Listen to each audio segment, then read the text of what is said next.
What's going on, guys? Give me a quick second. I'm going to share this out. In the meantime, I'm going to play some music for you.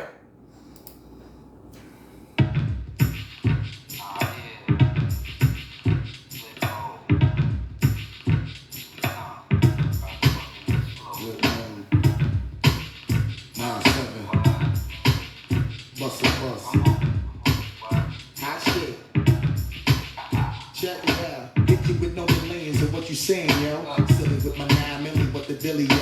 When I be on the mic, yes, I do my duty, yo. While up in the club like we while in the studio. You don't wanna violate, nigga, really and truly, yo. My main thug, nigga named Julio, he moody, yo. Type of nigga that'll slap you with the tulio.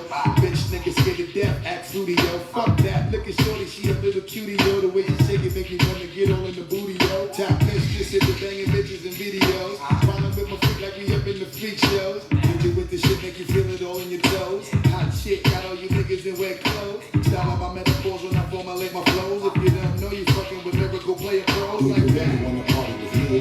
Let me see just what you got for me. Put all your hands with my eyes to see. Straight up, mountain in the place to be. If you really wanna party with me, let me see just what you got for me. Put all your hands with my eyes to see. Straight up, mountain in the place to be. If you really wanna party with me, ain't gonna be trust. Yo, this is my say you heard of us, yo, we murder us. A lot of niggas is wondering and they curious. I mean, and my niggas do it, it's so mysterious. Furious, all of my niggas is serious. Shook niggas be walking around fearing us. Front nigga like you don't wanna be hearing us. Gotta listen to how radio be playing us. 30 times I take you to make you delirious. Damaging everything all up in your areas. Yo, it's funny how all the chickens be always serving us. All the difference between the ass when they wanna carry us. Picture good, then I hit them up with the aliens. Various chickens, they wanna marry us. Yo, it's flip mode, my nigga, you know we bout to bust. 7-figure money, the label preparing us. By the dust, instead of you making the fuss. Niggas know better cause there ain't no comparing us.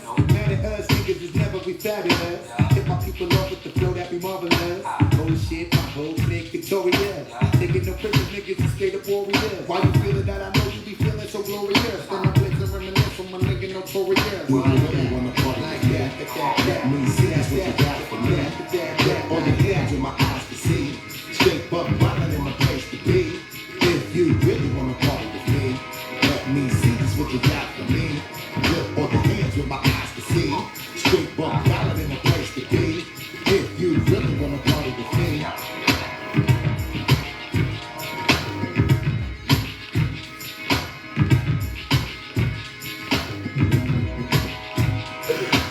Yes, yes, yes!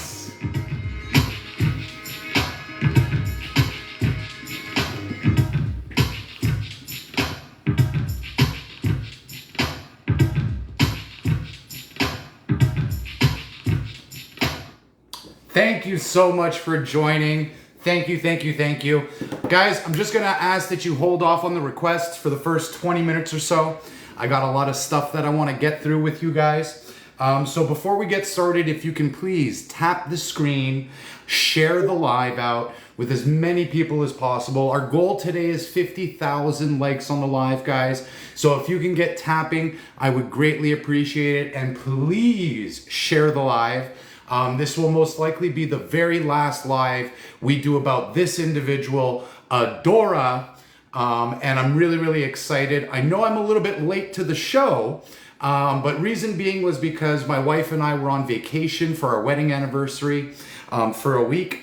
And we got the news while we were on the trip, and we were very, very excited about it. But I felt as though that it would be appropriate for everyone else to do their lives, and then me host mine specifically about the AGP topic and correlating Adora's behaviors with AGP type-like behaviors.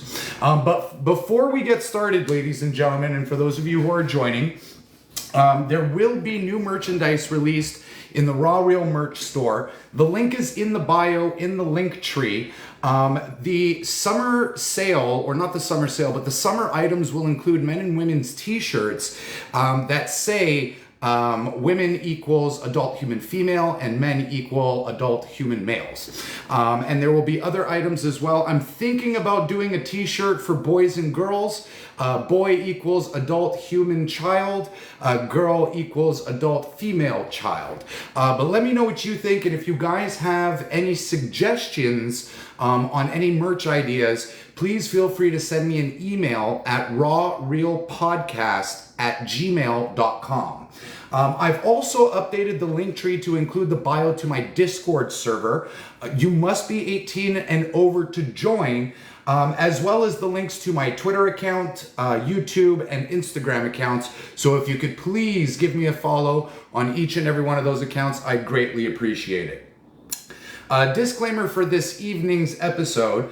The following is intended for educational and entertainment purposes only. We do not tolerate any bigotry or hateful rhetoric. All guests will be expected to maintain respect and decorum, and most importantly, attack the ideas and not the individuals.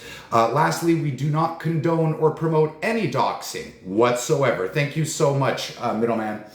Announcements for the moderators. Do not block or remove anyone from the comments unless they are making racist comments or threats of any kind. Final request, please do not report the live this evening. We are practitioners of free, honest, and respectful speech. All right, as we get into it, ladies and gentlemen, as you all have heard, Adora has finally retired from TikTok after being caught dilating on OnlyFans while simultaneously streaming a debate on TikTok. Now, this was not the first time an incident like this happened. Adora was caught accidentally exposing their neovagina on a TikTok live stream. They then hosted an accountability live addressing the incident. And unfortunately, that was not enough to convince their viewers, supporters, and advocates that something was awry. When I dove down the rabbit hole of Adora on other platforms such as Twitter, it was clear that something was not adding up. Adora was claiming to be a trans right activist on TikTok, but was a full-blown SMEX worker on Twitter. It was open to the public, and it was not age restricted. During the accountability live, a gentleman aired their grievances and stated that their 14-year-old nephew had been exposed to the lewd images on their Twitter account, and it was inappropriate to engage with minors. But that didn't stop Adora and their mods from engaging with minors in their private Discord server. And it certainly didn't prevent Adora from being bottomless again on TikTok Live, as there was a second incident, which I'm happy to say I did not witness with my own eyes, but I heard it with my ears, and my ears were bleeding. So I decided to take to the Adora Snark Reddit to raise awareness of this odd behavior. Let me see if I can pull it up. Let me see if I can pull it up. Here we go. This was from 3 months ago. All right. Sorry, I should have had this prepared a lot sooner. All right. You can go on the adorable_snark on Reddit. And this one was posted 4 months ago. Should creators be fully clothed when going live? It should go without saying, but what surprises me even more is no one is scrutinizing the behavior behind being half naked in front of thousands of people. We have all heard stories going back to the pandemic where employees were afforded the ability to work from home, including myself.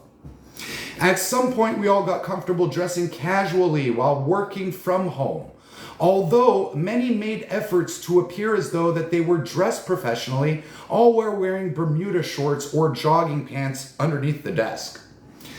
But then we started hearing and seeing stories of public officials watching porn while participating in virtual meetings with colleagues, along with other instances that are inappropriate to say the least.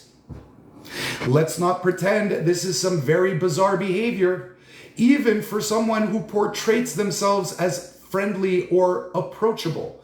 Tactics are used to get an audience to soften up and take a liking to you, making you look past any suspicious or threatening behaviors. I'm not saying or claiming about a well-known creator. However, I am seeing red flags, and you should be too. And asking yourself some very serious questions. Content creators are bound to abide by community guidelines. However, we do not see platforms holding creators accountable that allow children to use platforms to ensure they take appropriate actions and put safeguards in place to restrict content. Even if certain safeguards are in place, we should strive to make those safeguards better. Lastly, this is a personal opinion. If you are going to advocate for serious issues on social media, your messaging needs to be consistent across all platforms. Otherwise, when the messaging from one platform to the next is not, you lose all credibility. Hang tight. We've got about a 20-minute episode to get through before I let any of the guests up, but please feel free to send up your request, and when I open up the panel, you'll be on the list of recipients. So, are you guys interested in hearing about some of the responses that I received from that post that I posted on Reddit?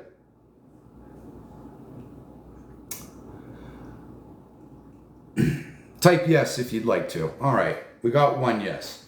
So one person wrote, please be so FFR, please be so for frickin' real. Another person wrote, I have no dress code for myself. Well, I have no dress code for myself in my own home. The human form is the human form. Had this been a smexual act on a live, I'd feel differently. It was an accidental peak of the human body below the waist. Clutch your pearls and move on. Oh, okay. Well, now that we know that a camera was turned on another platform that is smexual in nature, I wonder if this person is willing to come back and retract their statement on the subreddit addressing my comments. And one person wrote underneath that comment, yeah, how are you feeling now? ? Accidental peak, it was disgusting. I've never asked to see that. Okay, sorry, that wasn't a response to me. That was a response to someone else. The people who have a hyperfixation on this are weirder than the situation itself. It was clearly a genuine, embarrassing mistake. Move on. No. I'm going to put a poll up. I'm going to put a poll. And the first one is, are you happy that Adora is off TikTok? And the poll is right there. Please take the poll. AGP stands for autogynephilia. Please hang tight while I break it down. Let's see if we got another comment here. Here's somebody who is defending it. If it was a mistake, why didn't she address it? She was so quick to cut the person off who mentioned it. And she hasn't spoken about it since. A normal person would not only apologize, but make it clear it was a weird thing. So it was obviously she was hiding it. You are grasping onto a mistake that involves someone's genitals. It's so weird. You're right. It is weird. It's weird that children will come onto TikTok and potentially see genitals from that person. It's weird. A mistake is an accident. Okay. Are your arms sore from reaching so far? Oh, we're going to talk about the reaching. So let's get into it. Here we go. But now, after reading these comments, there's been a third incident. Not once caught bottomless, not twice caught bottomless, but a third time. 3 times. Guys, tap that screen. We want to get to 50K. I rar for the tiny dinies, by the way. Rar for the tiny dinies. Okay? All right. So there was a third incident, and I'm wondering if the community is now open to learning about autogynephilia and the non-consensual activities associated with the paraphilia, or will they continue to slap the transphobic label every time I try to raise awareness? We need to know. Oh, we will be. Polywogs, we will be. This is going to be a very, very good call out live. Well, at least I think so, and I hope you do as well. 91% of you are happy, are very, very happy that Adora is off of TikTok. 6.38% of you, who I do find questionable, are not happy, and 2.13%, God bless your soul, have never heard of Adora. All right, that settles that one. Autogynephilia, derived from Greek, meaning love for oneself as a woman, is a term coined by Blanchard for a male's propensity to be sexually aroused by the thought of himself as a female, intending for the term to refer to the full gamut of erotically arousing cross-gender behaviors and fantasies. I hope you're listening, because I also have a Discord where I host all this information, all right? The typology of the male to female transsexual autogynephile is as follows. They transition much later in life, much older, less passing as a woman, dresses like their ideal woman, attracted to women, and maintain heterosexual or bisexual relationships, would also claim they were a female trapped in a male's body despite late transition. Now, for those of you who are not aware or familiar, autogynephilia is a paraphilia, and paraphilias are persistent and recurrent sexual interests, urges, fantasies, or behaviors of marked intensity involving objects, activities, or even situations that are atypical in nature. Although not innately pathological, a paraphilic disorder can evolve if paraphilia invokes harm, distress, or functional impairment on the lives of the affected individuals or others. A total of 8 paraphilias are listed in the DSM-5 and include P3diophilia, exhibitionism, voyeurism, sexual sadism, smexual masochism, frotteurism, fetishism, and transvestic fetishism. I'm not reading the comments right now because I've got a whole bunch of notes going on, so I apologize if I'm missing anything. And transvestic fetishism. I'm not reading the comments right now because I've got a whole bunch of notes going on, so I apologize if I'm missing anything. And transvestic fetishism. I'm not reading the comments right now because I've got a whole bunch of notes going on, so I apologize if I'm missing anything.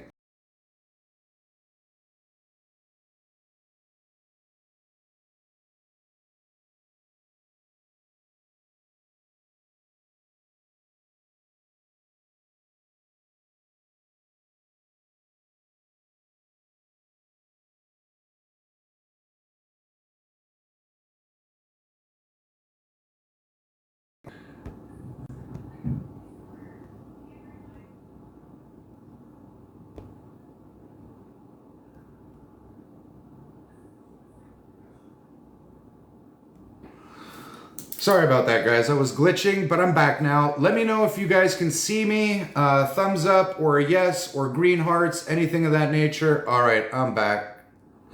All right, so here are the following behaviors associated with AGP. Give me 1 second. This bothers me. I like to be perfect alignment sometimes. So here are the 4 behaviors that are associated with autogynephilia. We have transvestic, which is erotic arousal associated with the act or fantasy of wearing women's clothing.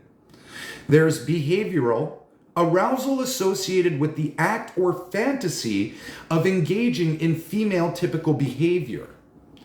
Anatomic is arousal associated with the fantasy or reality of having female anatomical features. Physiological is the arousal associated with the fantasy or reality of being pregnant, lactating, or menstruating. Now, here is where we're going to correlate. Thank you so much for joining the team. Roaring for the Tiny Dinies. You guys are amazing. WU out there. WU. I am so happy about this news. I hope you can tell. I'm glowing. Literally glowing. All right. Getting back to the behaviors that I'm associating Adora with. Let's start off with transvestic, all right? And if you agree, please put W in the chat. If you agree, all right? Transvestic. Adora has stated that he spends countless hours staring at themselves in the mirror, admiring themselves as a woman. Have you heard him say that? We got 3, 4, 5, 6, 7, 8, 9, 10, 11. Perfect. So we can put a check mark next to transvestic behaviors. Let's go to behavioral. Adora has admitted about having people affirm them. Adora is adamant about having people affirm him as a woman and to be seen in society as a woman, but has no desire to look like a woman in the face. W if you agree. W if you agree. Yes, yes. W's if you agree. Okay, so that's a check mark, 2 for 2. The next one is physiological. Adora has made the claims about having symptoms of a menstrual cycle. W if you've witnessed or heard this. W, rar for the Tiny Dinies. Rar for the Tiny Dinies. Yes, yes, yes, yes. W's all around. We are 3 for 3, folks. 3 for 3. All right. We're going for 4 for 4. Are you ready? Anatomic. Adora possesses the secondary sex characteristics and displays them for others to see and comment on. Oftentimes, he grabs his female parts to affirm his gender. How many people have witnessed? W if you have witnessed. W if you've witnessed. Are we bigots? 4 for 4. Are we bigots? Or is Adora an autogynephile?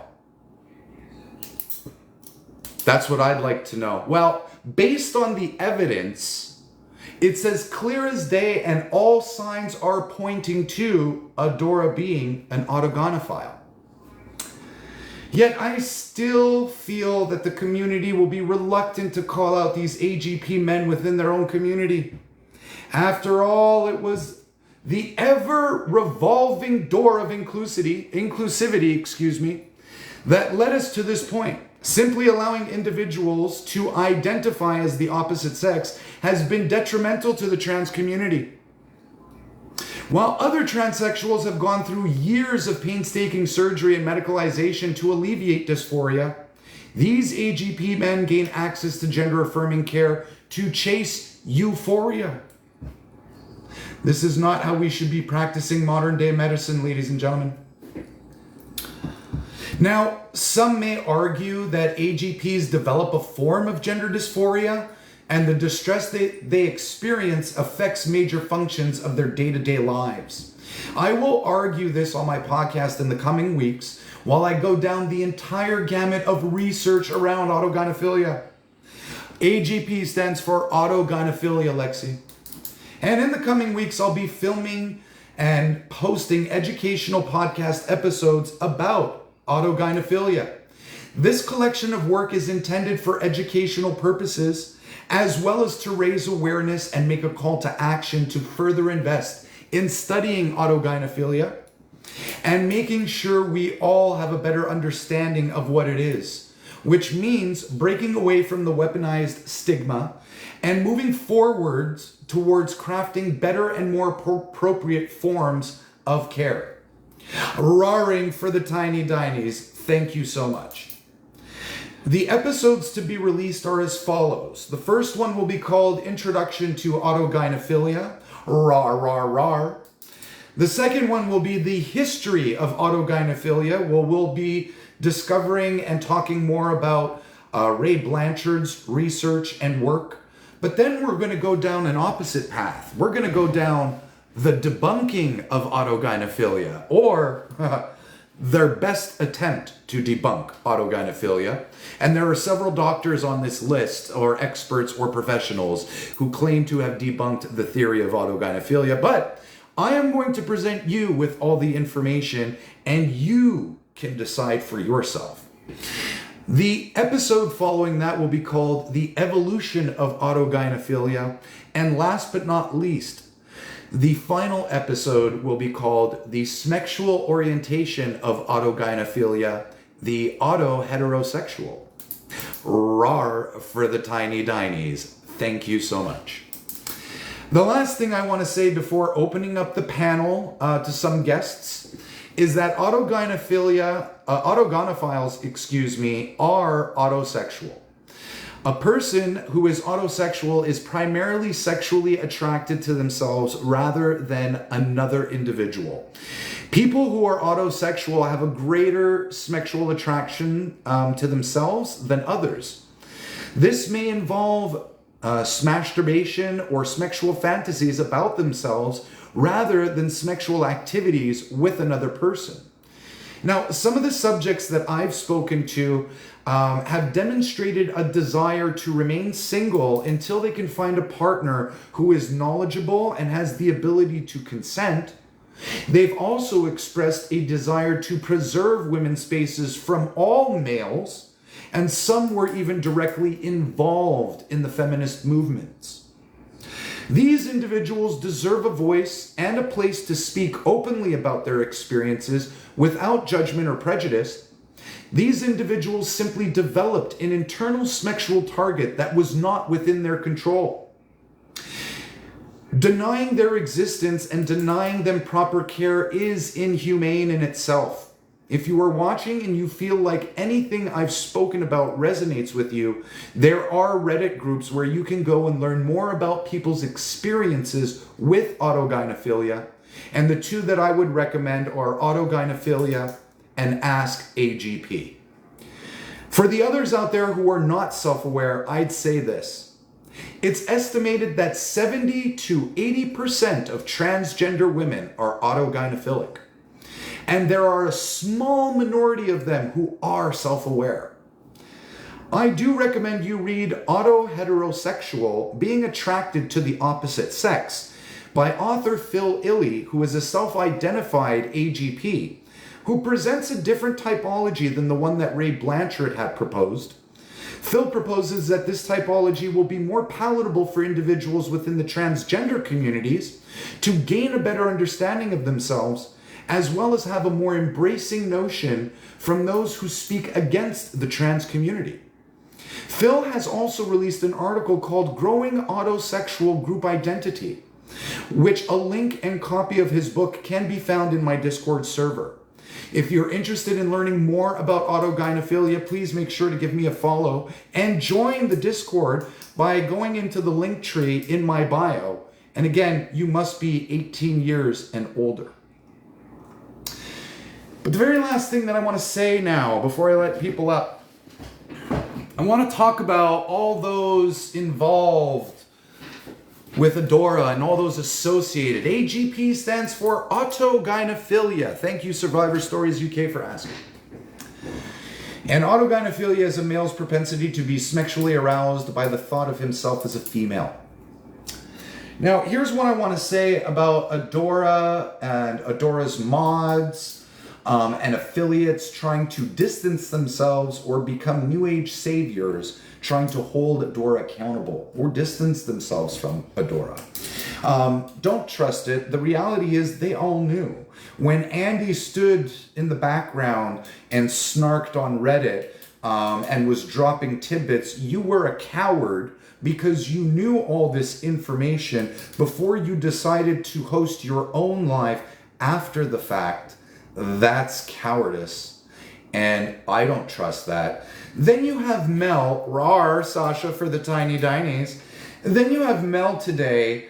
Actually, let's go to another day. Mel, a couple days ago, decided to replace Adora with another cross-dressing, what I suspect to be an AGP. And it just seems as though that people are calling me T-Chaser. I think Mel is an AGP chaser. W in the chat if you agree. W if you agree. Let's do another text poll because I got them. Let's do the which AGP behaviors does Adora exhibit? 2 minutes, have at it. So yeah, anybody affiliated, including the moderators, who were pointing minors into their Discord and into other places, yeah, I hope each and every one of you that called me a transphobe, a hateful bigot, I hope you come up this evening and you tell me all about it. I hope you do, because I will embarrass you. You will embarrass yourself trying to defend this behavior now that we've just presented the facts to over 300 people on this live, who now know more about autogynephilia than you do. So why don't you come up here and tell me all about this person making accidents, going bottomless, like all these AGP, Rachel, or Raquel, it stands for autogynephilia. And autogynephilia is a male's propensity to be aroused by the thought of himself as a female. So it really bothers me that there are still a few rotten eggs out there that are defending this behavior. There are a few rotten eggs out there that are trying to stand up for these individuals and continue to follow and support some of these individuals. What I have to say to you is, like, you're a lost cause in my opinion. How after everything that has transpired, not just two, all right, circumstances where the individual was caught bottomless on a live, but now a third instance where they were streaming a particular activity on their OnlyFans while simultaneously streaming a debate on TikTok. Let me ask you, did you consent to your children being a part of that activity? And we're going to go down the rabbit hole in just a few moments, but before I do so, it's time to let up some guests. It's time. Liz Talk. Bad Brandy, welcome. Hey, how's it going? One moment. All right, there you go. How y'all doing today? I'm good. Can you hear me okay? Oh, I can hear you just fine, love. Okay, so I got like 3 quick points. Something that comes with age is the ability to recognize these red flags. And I know this younger generation, they all want to run us around and say, "Oh, I'm over 18. I'm grown. I know what I'm talking about." But the reality of it is that you have not had enough life experience to recognize these red flags. The second part is we don't just pick out people just because they're a part of the community or they have a certain amount of pigment to their skin or whatever, right? It's because we see these red flags that happen and we say, something about this isn't right. Then these accidents start happening, these quote unquote accidents that should never ever happen in the first place. And it's just, you guys have got to live a little bit longer, experience a few more things, and then you will be able to recognize the red flags that we do. And then on top of that, they always want to say, well, they're not part of the community. Well, I'm sorry, for the past, 2-3 years? Hold on. Rizzo, I'm sorry I muted you. I was trying to mod you. That's my fault, my mistake. I'm gonna try and fix that and get you as a mod. So my apologies. Sorry, Brandy. Go right ahead. The last point is everyone wants to say, well, these people are not a part of the community. Well, for the last 2 or 3 years, they have held Adora up as being the face of the community. This is the person that speaks for us. This is the person that talks for us. this is our winner for our community. And now this is all coming out and they want to say, oh, well, they're not part of the community. You're Now you can't. unmuted, Rizzo. Sorry, Brandy. Sorry. You're unmuted, Rizzo. You're fine. You can't just say that a community of people is unable of committing these horrible actions, right? There's no community on this earth that is like unable to commit bad acts. And once the community starts speaking up and saying, hey, there are some weirdos and we've got to, get them out of the community, get them to quit speaking for us, then I think the community will receive a lot more love, respect, and so on and so forth. And that's what I got to say. Thank you for that. I appreciate that. Liz Talk, how are you doing this evening? Thank you so much for joining. What are your thoughts on the accountability, or the call out live, rather? Well, I think that it's about time. However, it would be nice if the people that have, air quote, been her besties this whole time would take accountability for their own actions. And like, Bad was saying, that the things that they have supported throughout this time, I kind of find it ironic and hypocritical that not only will they not condemn Adora, but they are sitting here at this point basically beating around every bush they possibly can because they know that they played a huge part in it and they're just as bad. Because I've been dealing with a similar situation in real life, right? There's this guy, he's not a very good guy. He's very, sexual towards young girls at all the local bars. I had people who would see this happen over and over again. They did nothing. In fact, they invited him places. They consistently let him know by adding him back on social media or continuing to forgive all these disgusting things that he was doing. And they were allowing that to continue because they didn't say stop. And so that is where Mel and other people are at this point. I think that Adora has avoided all accountability by dipping out entirely. Of course, I don't want her on this platform, but I mean, something more needs to be done, honestly, than just lies. At this point, she's crossed so many boundaries and so many lines. I hope that people sue the shit out of her. Can I ask you a question? Hold on.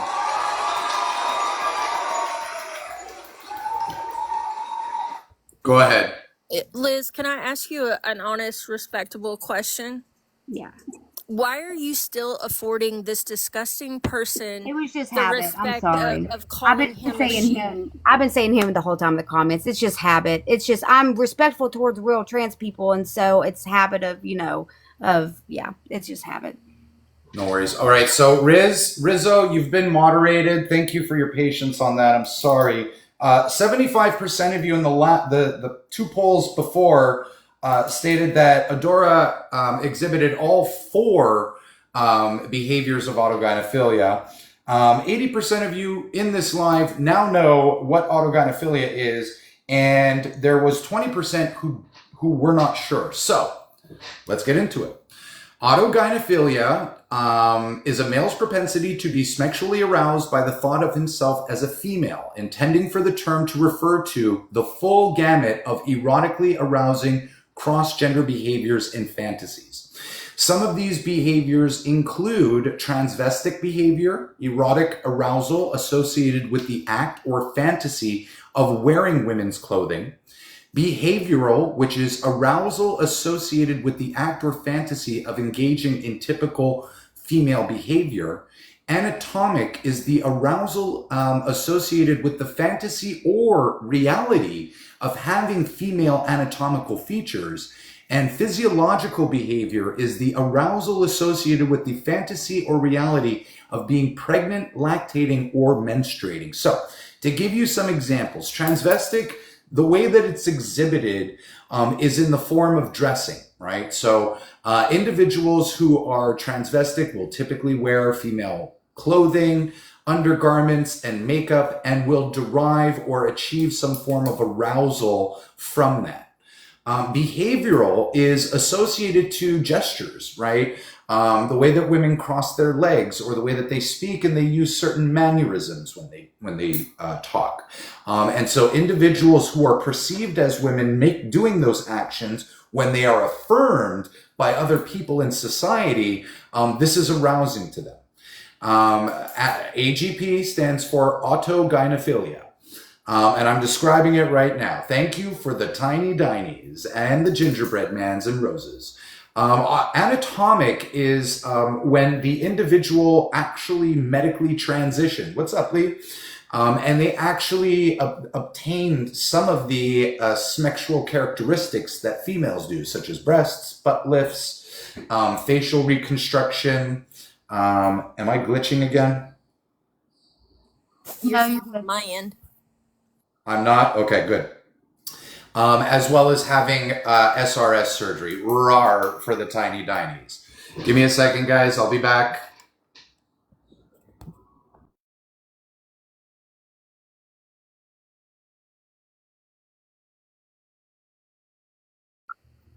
I really feel like he jinxed it. Is it glitchy now?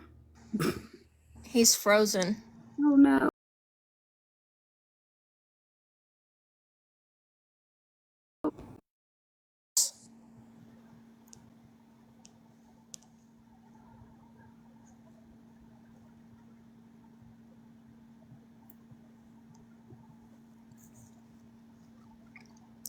You're muted, Raw.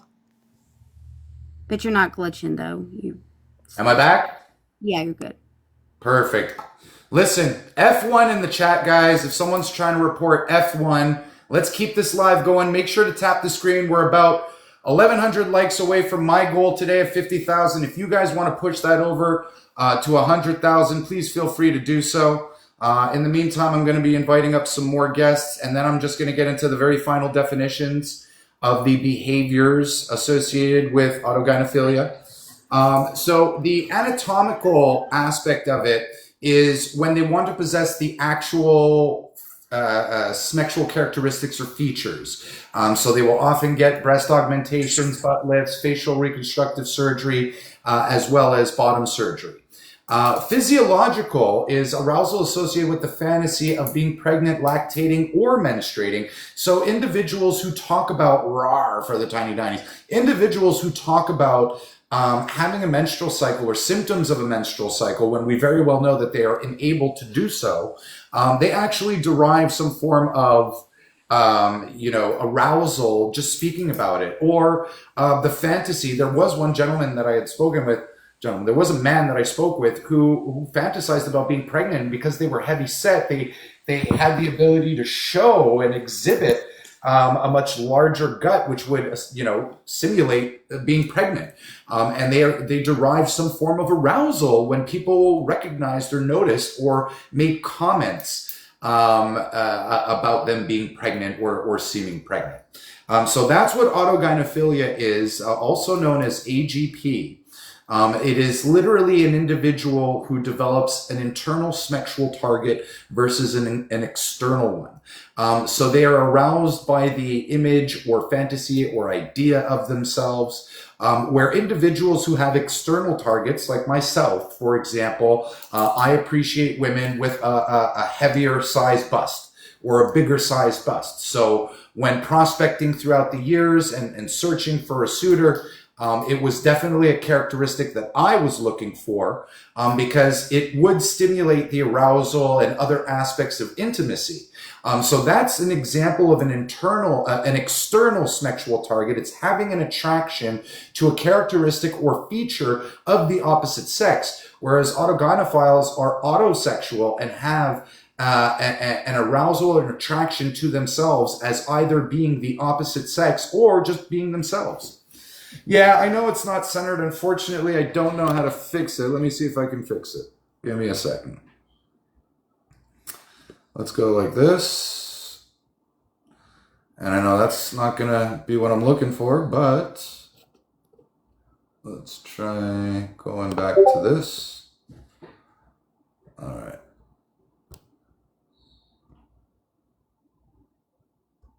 There we go.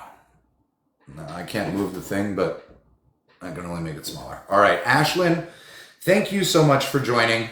What are your thoughts on this evening's call out live regarding Adora? And do you feel as though that their behaviors align with those who are autogynephilic?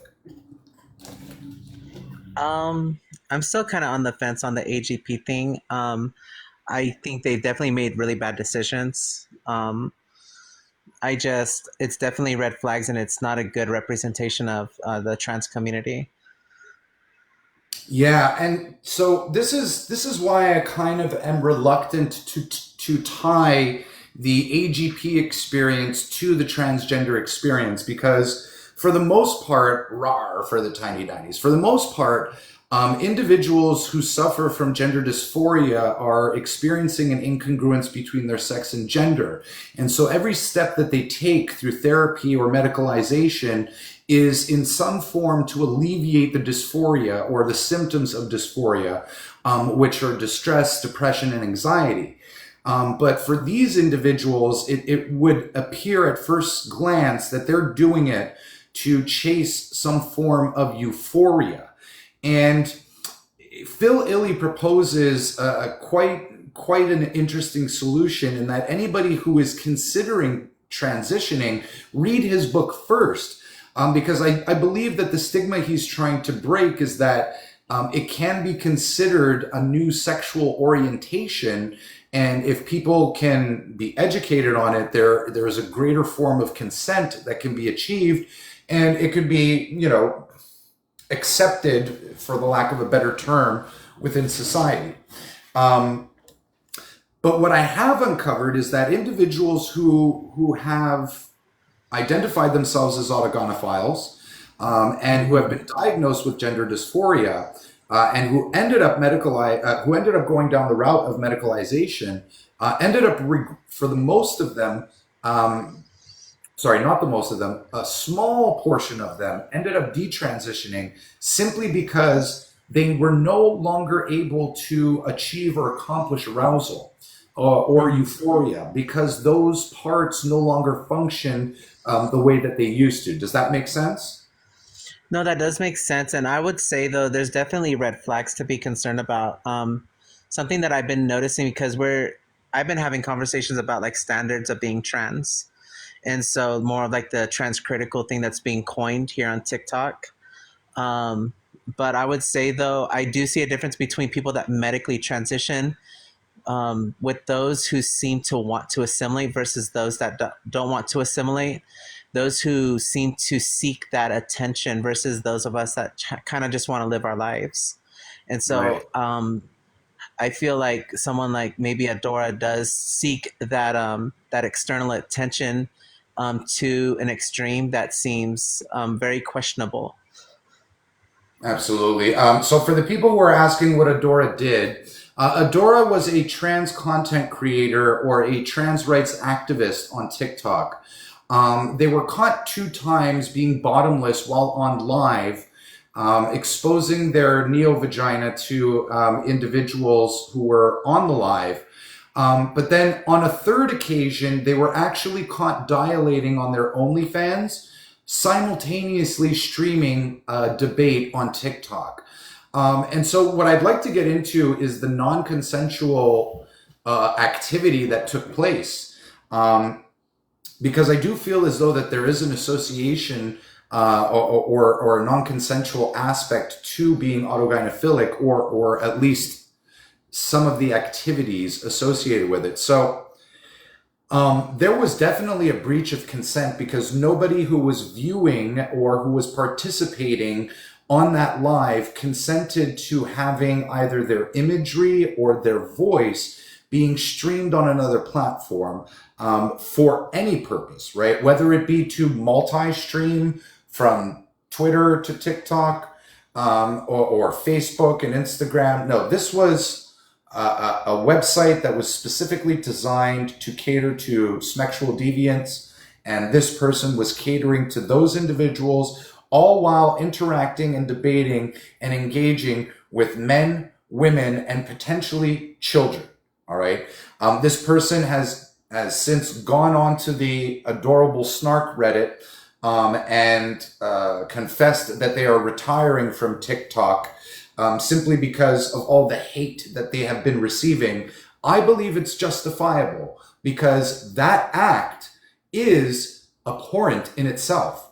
The fact that you not once, not twice, but 3 times were bottomless on a TikTok live, it shows that you have no remorse, and it shows that you don't see anything wrong with that. And the parents who are defending them and the children who are being exposed to them, I fear for you. All right. And that's why we host these lives. We're going to call it out, and we're going to call you out. Each and every single Adora supporter that exists to this day, we're calling you out. Any person who affiliates or associates or who is friends, we will call you out for this behavior because maybe you didn't promote it, but you didn't call it out and you allowed it to happen. Mel was on the live while this was happening. I want you to understand something. Mel has introduced this individual to their child. Let that sink in. To their child. I wanted to add something to that. So she sat in her live today. So sorry, Savara, got this. So she was live today, and I mentioned that actually. I was like, because she was sitting there trying to talk about how they weren't even close, how they weren't. I wouldn't call her my best friend, is what she said. And I was like, he's not. You stayed at his house. You let your children near him after every disgusting and vile thing he did. You continued to be a part of his life. You were on lives every day. You've got videos talking about each other. This isn't, someone came up there. She let one person up there for a minute while I was in there at least. And this person who clearly either doesn't know what's going on or is just talking out of their butt to try to help her. But they were sitting there talking about how Mel doesn't need to be persecuted, and everybody's so sorry that Mel has to go through this. And I'm sitting here like, are you kidding me right now? Mel's not going through anything. Mel's part of the problem. Mel's the one that kept doing this, and Mel's the one that kept allowing this to happen. And the worst part is she claims that this whole account and everything she does is to protect her child, but everything she does puts her child in harm's way. Listen, if you're a supporter of Reggie, Hull, Mel, Andy, Andromeda, and the whole lot of them, you've got some serious issues. You really, really do. And the fact that, you're going to continue to watch these people who are going to try and dig themselves out of a hole, it says a lot about you. You're too forgiving. You're too forgiving, and you're actually rejecting the education that you need to think critically about the people that you're introducing to your immediate circles and family members. You're allowing your children to watch these people who allowed this to happen behind the scenes, behind your back, behind your children's backs, and you're still refusing the information? It's absurd to me. Well, it's not They even. can just say that they're what Mel needs to do right now to save herself would be to say, okay, yeah, I was dumb, I was blind, I ignored everything because I thought this X, Y, and Z about him. She needs to take accountability and say, you guys were right, I was wrong, I chose to ignore everything, and we were besties because everyone knows they were besties, and go from there. Quit trying to lie, quit trying to brush this under the rug, quit trying to minimalize the situation of what is actually happening. Well, and see, but that's the bigger issue that this is pointing to. It's the trans community as a whole, without there being a standard, without there being gatekeeping, without there being openness to criticize, things like this happens. And it's very unfortunate because it's just, I know, like, emotionally we want to be inclusive of everybody, but we have to understand we can't leave the door wide open because there's going to be individuals that come in that don't represent us. Bingo to that. Thank you, Ashlyn. Ruru, what do you think about this whole situation? How do you think people who were once supporters should be reacting to this news? I mean, it's disgusting, obviously. I think supporters of Adora need to be calling out the behavior. Like, if you were a supporter and you weren't aware, but now you're aware, just own up and say, yep, I supported them, and now I realize the kind of person they are. But I did have a question for you, Shane.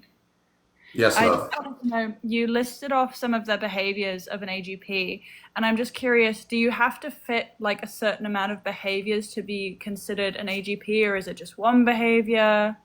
It can be one or more. All right. Oh, It can be one or more. It really depends on the intensity. Let me read it out. Let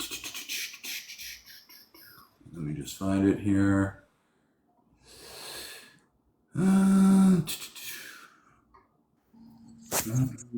Same time, let's be clear, he fit all of the They're all four. criteria. yeah, All I just four. wanted to ask in general.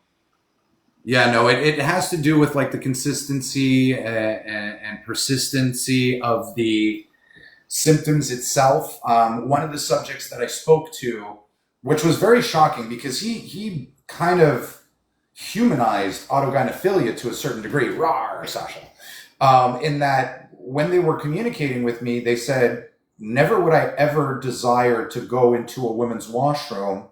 Um, so they didn't exhibit any form of behavioral AGP behaviors, right?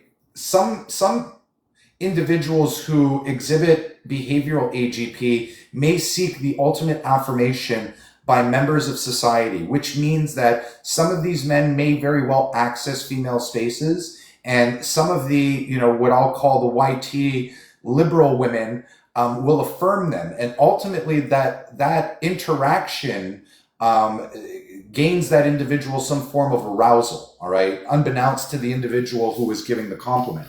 But this particular subject that I'm referring to did not demonstrate any form of behavioral AGP. Their form of AGP was transvestic in that they ultimately desired to dress as a woman.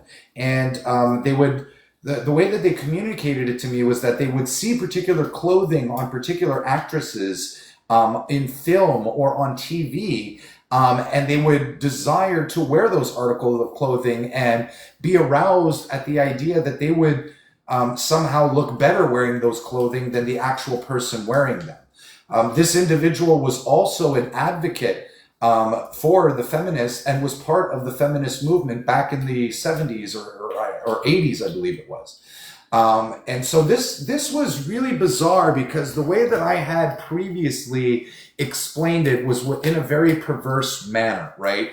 It was obviously individuals having an intention of going out into society and breaking all forms of consent in order for them to achieve euphoria. But the more that I'm starting to speak with these subjects who are self-aware, rawr, Sasha, the more they're educating me on how some of these behaviors are exhibited and what feelings are associated to that as well. So it's very, very interesting. I'm going to be very excited to be sharing that information on the future podcasts so that we can spread the word around. But to answer your question again, no, you don't have to have all four or a combination of behaviors. You could simply be exhibiting one behavior, and that will be enough to get you a diagnosis of autogynephilia. Oh, okay, thank you. I was just curious. No, my pleasure. Survivor, you're next. What are your thoughts on Adora's departure? Are you happy? Are you I am not?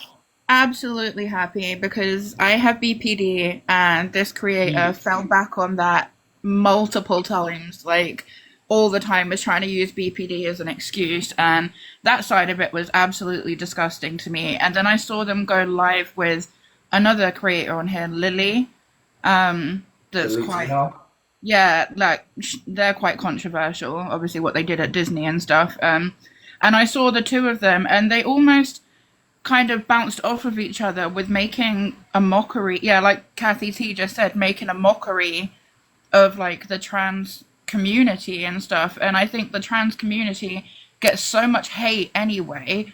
Like everyone's like, oh, you're indoctrinating our children, like people just want to live their lives, but it's people like Adora that give people that misconception that trans people are bad people. Well, Tino is the next on the list. We will be doing a call out live about Oh Tino my gosh. addressing their autogynephilic behaviors. Yeah, I was I've gonna got say both of though, them. Raw, I'm gonna get going. Thank you for having me. You guys have a good evening. Thank you so much for joining, Ashlyn. I appreciate you. I All went right. live with Lily, and it was a whole thing. I screen recorded it because they were telling me that I was less of a woman than them. So, Yeah, like, that's it's not a crazy. competition, you know. Like, I'll respect people's pronouns, names, preferences, everything. But if you want to try and tell me that I'm lesser than what you think you are, then that's a different thing. Absolutely. Silly, what are your thoughts? Hi guys. um, I saw the videos. I think it's absolutely. Hold on one second. Of course, I'm You're getting a good. phone call. And if anybody in the meantime wants to drop down, I've got a couple of guests in the request. You're more than you're more than welcome to drop down and then submit an invite to join back later. So I'm yeah, gonna drop Raw. I'll be in the comments though. thank you, Yeah, Brandy. I I'll drop appreciate as you. well to make space as well. But thank you. Thank you, Ruru. Sorry, go right ahead. So So yeah, so I saw the videos, and once it was pointed out, you can totally see it's completely obvious, and it's like I can't. I just wanted to puke. I just wanted to throw up. It was so bad, That was the same and I had because they were like fetishizing it almost. Like, yeah, yeah. I think that the the fact that they were using BPD and saying that they were dissociating. I have BPD and I have DID, and neither one of them. There's another page about one of the other creators exhibited any symptoms that were literally anything like the things they were claiming that they had. I think that is very dangerous. I always thought that their rhetoric and way of phrasing things and gaslighting people was very dangerous. I'm not part of the trans community, so I don't really speak on that stuff. But I think that it's dangerous, and the way that people are now going to look at people on this app is going to be different, especially everybody that was quoting Adora and supporting Adora. They're gonna have some explaining to do. absolutely, absolutely. Firebird, thank you so much for joining. Sorry for cutting you off earlier. I just wanted to get through everybody in chronological order. What are your thoughts this evening? I'm so happy to find a live like yours. I think there's a lot of relevance here and it does need to be spoken about. I've tried deliberately to avoid the likes of this individual, and what I heard has turned my stomach. I'm a teacher and it's horrifying. As a parent or someone, you're just trying to safeguard your individuals and this person's doing that. But going back to the AGP, I really think there's a correlation there, and they do like to weaponize but I've got this trauma. And then it's like, well, no one should be weaponizing trauma for bad behavior. And it's also the misogyny. So I'm really happy that this has been brought up. And I also want to mention the other thing that gets shut down is trans widows. There is a correlation with this particular AGP behavior where it goes much darker, and it's not all good stories where some people who generally do need to transition can break away from their wives, but other wives have been abused by this. So, it goes much deeper. So I really think That's a it's very all good going to point. come out. No, it is. I'm not into scaremongering. So the one to look at are transwidows.org. They've been supporting a lot of these poor women. They have been traumatized. They've had their lives destroyed. When they did try to speak up, they're certain, not all the trans community, but they have been called transphobic. They have been ridiculed. Their lives have been destroyed. Mhm. So I'm going to come off now. Absolutely brilliant live. And I look forward to more. Take care, everyone. Bye-bye. I appreciate you. Thank you so much. And to your point, Firebird, there are subreddits, my partner is trans or my partner is transitioning, where you can read more about these struggles that these wives and females are going through, and that they're literally doing everything in their power to support their husbands through this transition, right? These men who have a split identity, and not to be misconstrued with DID. This is just the words of some of the subjects that I've spoken to who have used this vernacular, and they say it feels like my personality has been split into two. And you know, for lack of a better term, the trans ideology and the inclusivity train has allowed these individuals who, for the most part, were shamed to be living with this, making them feel more comfortable coming out. And now they're putting their families and wives through these transition and everything associated to it, having to change the way that they address their partner, having to completely change the way that they have sexual intercourse and intimate interactions with one another. The fact that they have to mourn for that family member who is no longer playing that active role. Some of these individuals who end up transitioning, they detach themselves from their masculine role within the family unit, and they end up either becoming very lazy or assuming the role of the wife in the household, when the wife was the one who was taking care of the household and the husband was the provider, right? Was the financial provider. To Gus, Adora was caught dilating on OnlyFans while simultaneously streaming a live debate on TikTok. And that's terrible. And anybody who is going to defend that, you are terrible too. All right? There's absolutely no excuse for that kind of behavior. Are you glad RawReal is back from vacation? Rockstar! Roar for the tiny dinies. You guys are awesome. All right, hold on. Let me rejuvenate the live goal at your request. Can I just say something real quick? Please go right ahead. I talk a lot. Don't interrupt me. No, you're fine. I love what you're saying. So I have this thing I do on my lives, and the topic is people self-diagnose for attention, right? This is what I mean exactly. When people self-diagnose, they use a diagnosis that they read up online as an excuse for their bad behaviors. Because I'm telling you, any other day, they're probably not exhibiting any traits. They're probably not having any symptoms of anything. But the second they do something bad, oh, I have this. It is I this. saw how quick they were to jump on the like, oh yeah, no, like that's my BPD and stuff like that. And I've had BPD for 20 years, and you can't use that as an excuse for shitty behavior. Like, well, the reality is, Survivor, and this is what the real problem is. The reality is that, oh my God, thank you so much, Brandy. Thank you so much. The reality is that the vast majority of individuals who are autogynephilic are not aware, because there's not enough education out there.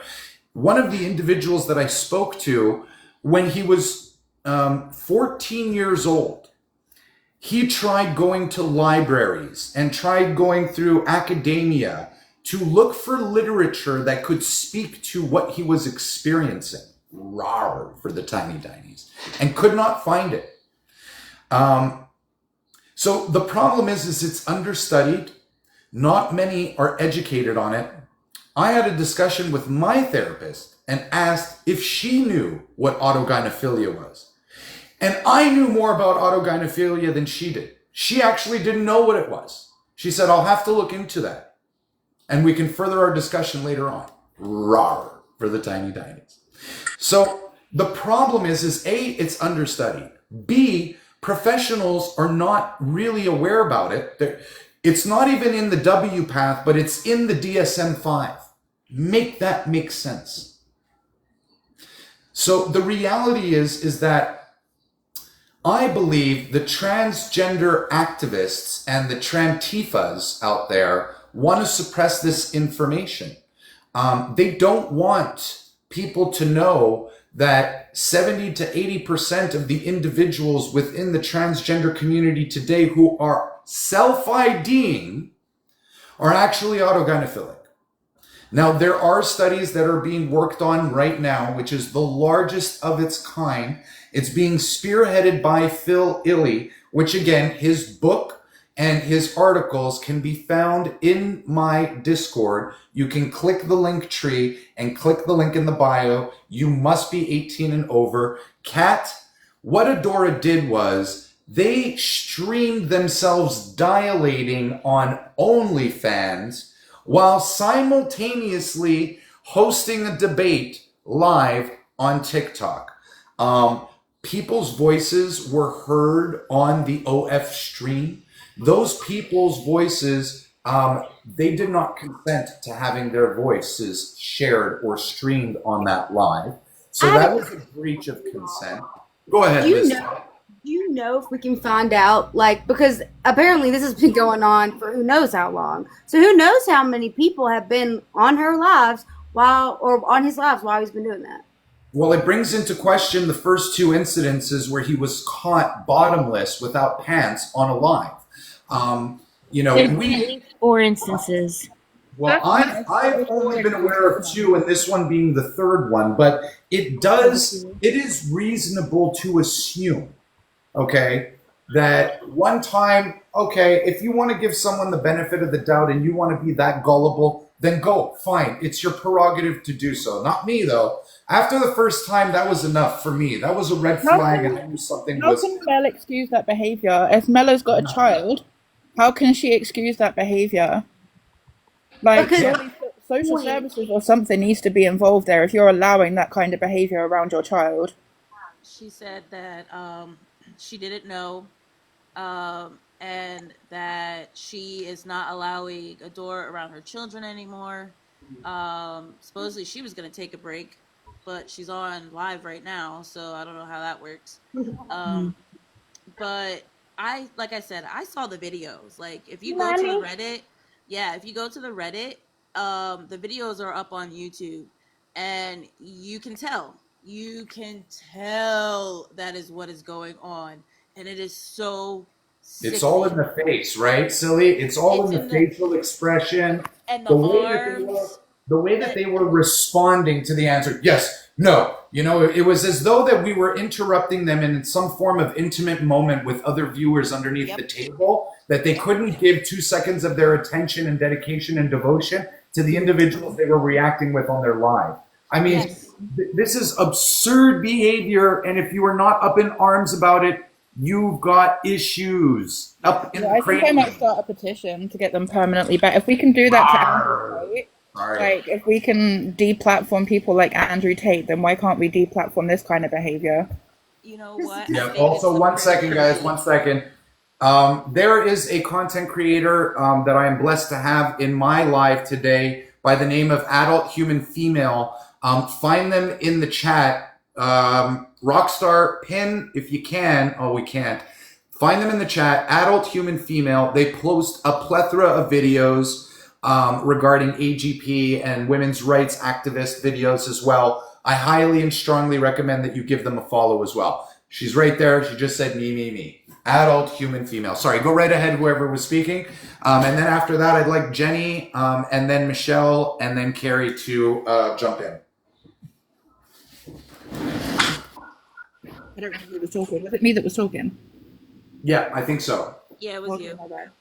Yeah, I just think that, like, we've deplatformed so many people on here that why can't we deplatform this person? Because this person is sick. Like, I absolutely support trans people, and this person is giving that community a bad name, and people that aren't informed will see people like that live, and then that further perpetuates the hate towards the trans community because they associate that behavior with trans people, and they just shouldn't be on this app. Neither of them. Mel, like, they're enablers.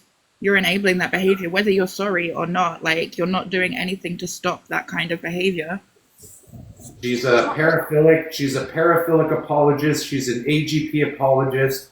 And in her eyes, nothing that she's done is wrong. She is trying to distance herself. I'm referring to Mel. She's trying to distance herself from the situation, distance herself from Adora. Let's remember, Mel took all your money, flew a whole bunch of strangers out to their home, let them interact with their children, sleep in the same vicinity, have an affair with your husband. Have an affair with someone who wasn't your husband. Is that why you're locked up in the bathroom all the time? Is that the reason why? Is because your husband no longer trusts you after you were making out with someone that you invited to your home. Oh, and by the way, you ruined that person's life and mental health. So I am coming for you because that was a false allegation that you and your whole group fucking purported out there and spread a rumor about an individual when it was you who enabled all that behavior. You provided the alcohol, you provided the setting. I've seen the text messages. You let that person into your bed. That's why you're locked up in your bathroom, because your husband doesn't trust you. You will never be allowed to get out of your bathroom ever again. Pop off. Literally, I'm finger snapping over here. Like, say it, say it. I mean, at this point, like, like all of you said, this type of behavior harms every single person. One thing that I stand on, that I've always stood on, is that there are shitty people in every single category of life. It doesn't matter if you're trans, if you're gay, if you're straight, if you're black, if you're white, it doesn't matter your race, your job title, none of it. None of it matters whether or not you're a good or bad person, whether you do good or bad things at the end of the day. And not only is this hurting, this is hurt trans people, this has hurt women, this has hurt our BIPOC community, this has hurt our mental health community, and this has hurt women in every single aspect. I agree that it goes much, much deeper than even the surface of what this person has done, because we're looking at countless lives of not just this situation, but the derogatory, horrific things that have come out of his mouth. And for someone to, and it just, when I saw how many followers he had, I mean, I just wanted to shit a brick, because I was like, how can this many people see what's right in front of them and still go, this is typical and this is okay? I mean, I honestly, like, the inclusivity cloak has done. They've put on the inclusivity cloak that allows anybody to say, I am whatever I want to be. And people are just simply saying, okay. What about people like Coco and Chloe, who went through years of painstaking medicalization to get to where they are? I'm frozen again. Give me a second. She actually, Adora actually had a live where they were like, I'm racist, prove me wrong, or something like that. And it's literally like you said, like, they get comfortable with calling themselves all types of things, not caring who they're damaging at the same time. Like, because of that live that she held, I saw so many people that were like, not saying I hate Adora, they were saying I hate trans people. Exactly. Because of what was coming out of her.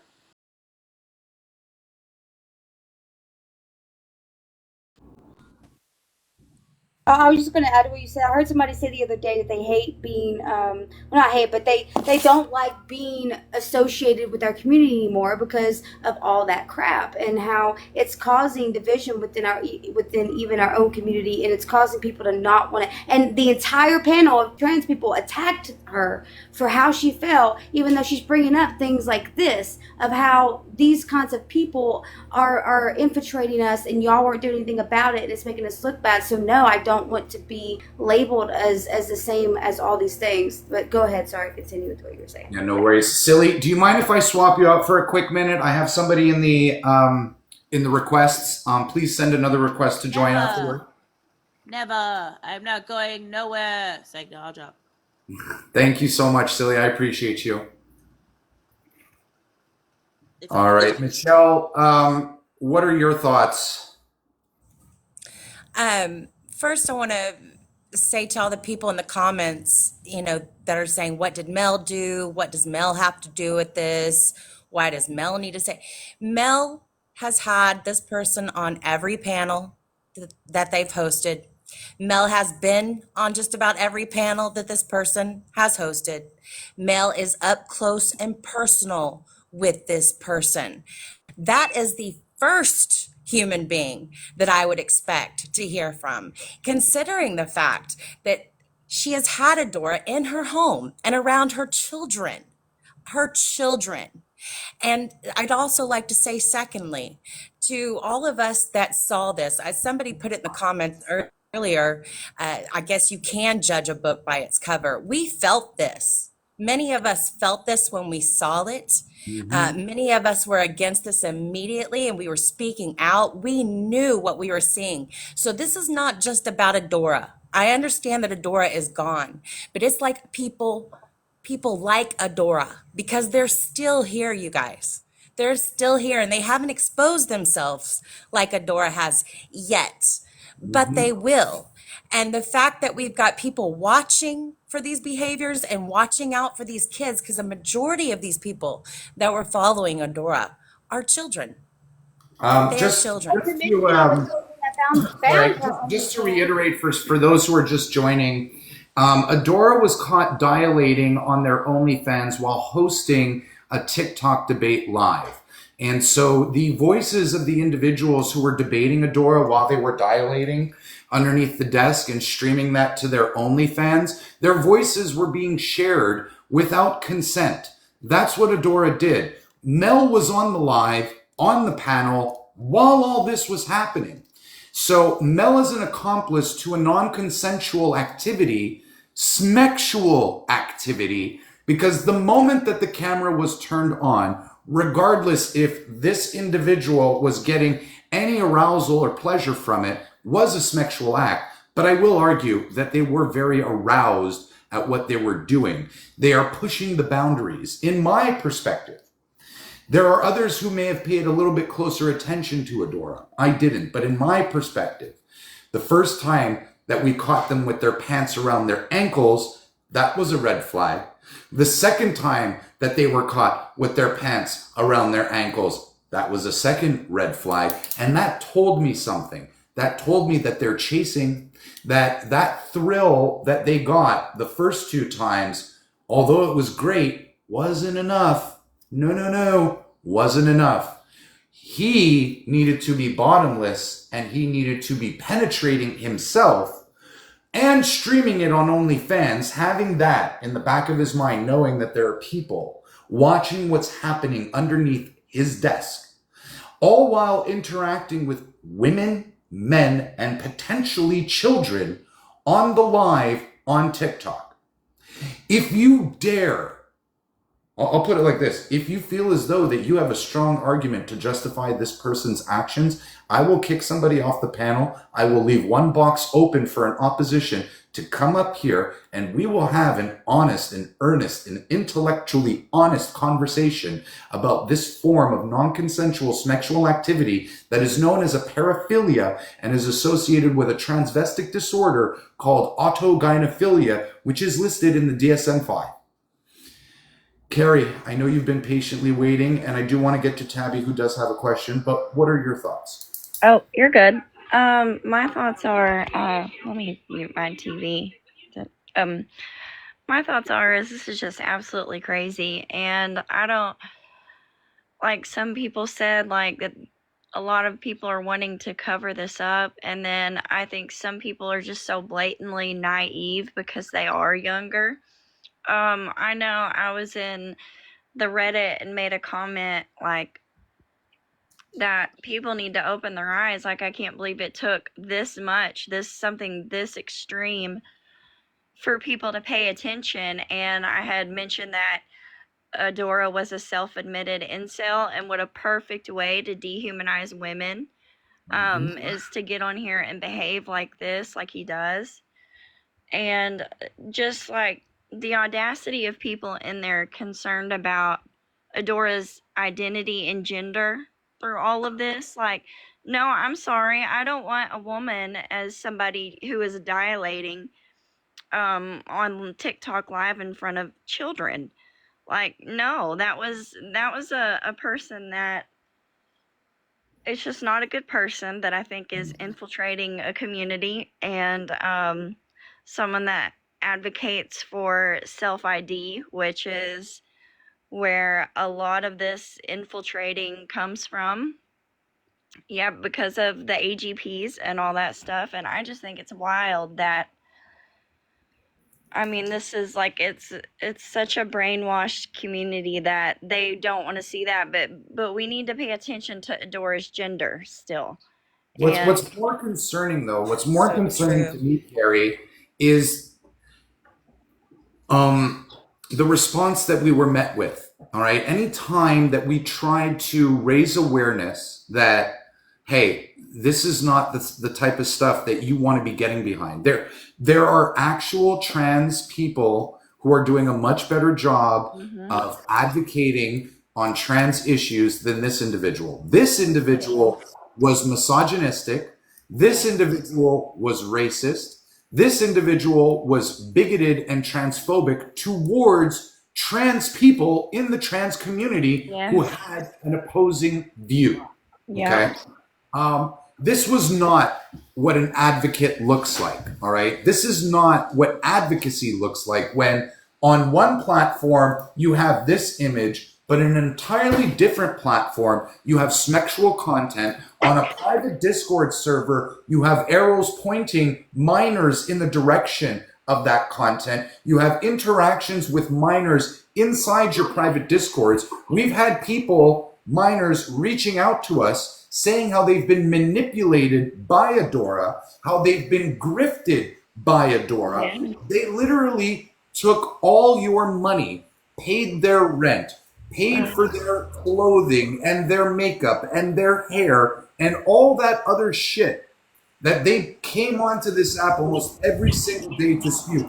You supported it, and you need to take a look in the mirror and you need to reflect on your decisions and actions, because those aren't the type of people you should be supporting. There are actual individuals out there who are actually speaking about the things that need attention, and you're ignoring them. You're ignoring all the education that is being given to you so that you can identify who these individuals are, separate them from the trans experience. Because in my opinion, these individuals are cross-dressing men. Yeah. They are not transgender. Transgender people suffer an incongruence between their sex and gender. These individuals get aroused by the idea or fantasy of themselves being females. Yeah. And what's even a killer for me is that now they want to conflate gender identity with sexual orientation. This person makes the claim that they are lesbian because they are phenotypically female, because they possess the secondary sexual characteristics of a woman, and because they like women. This is a heterosexual relationship.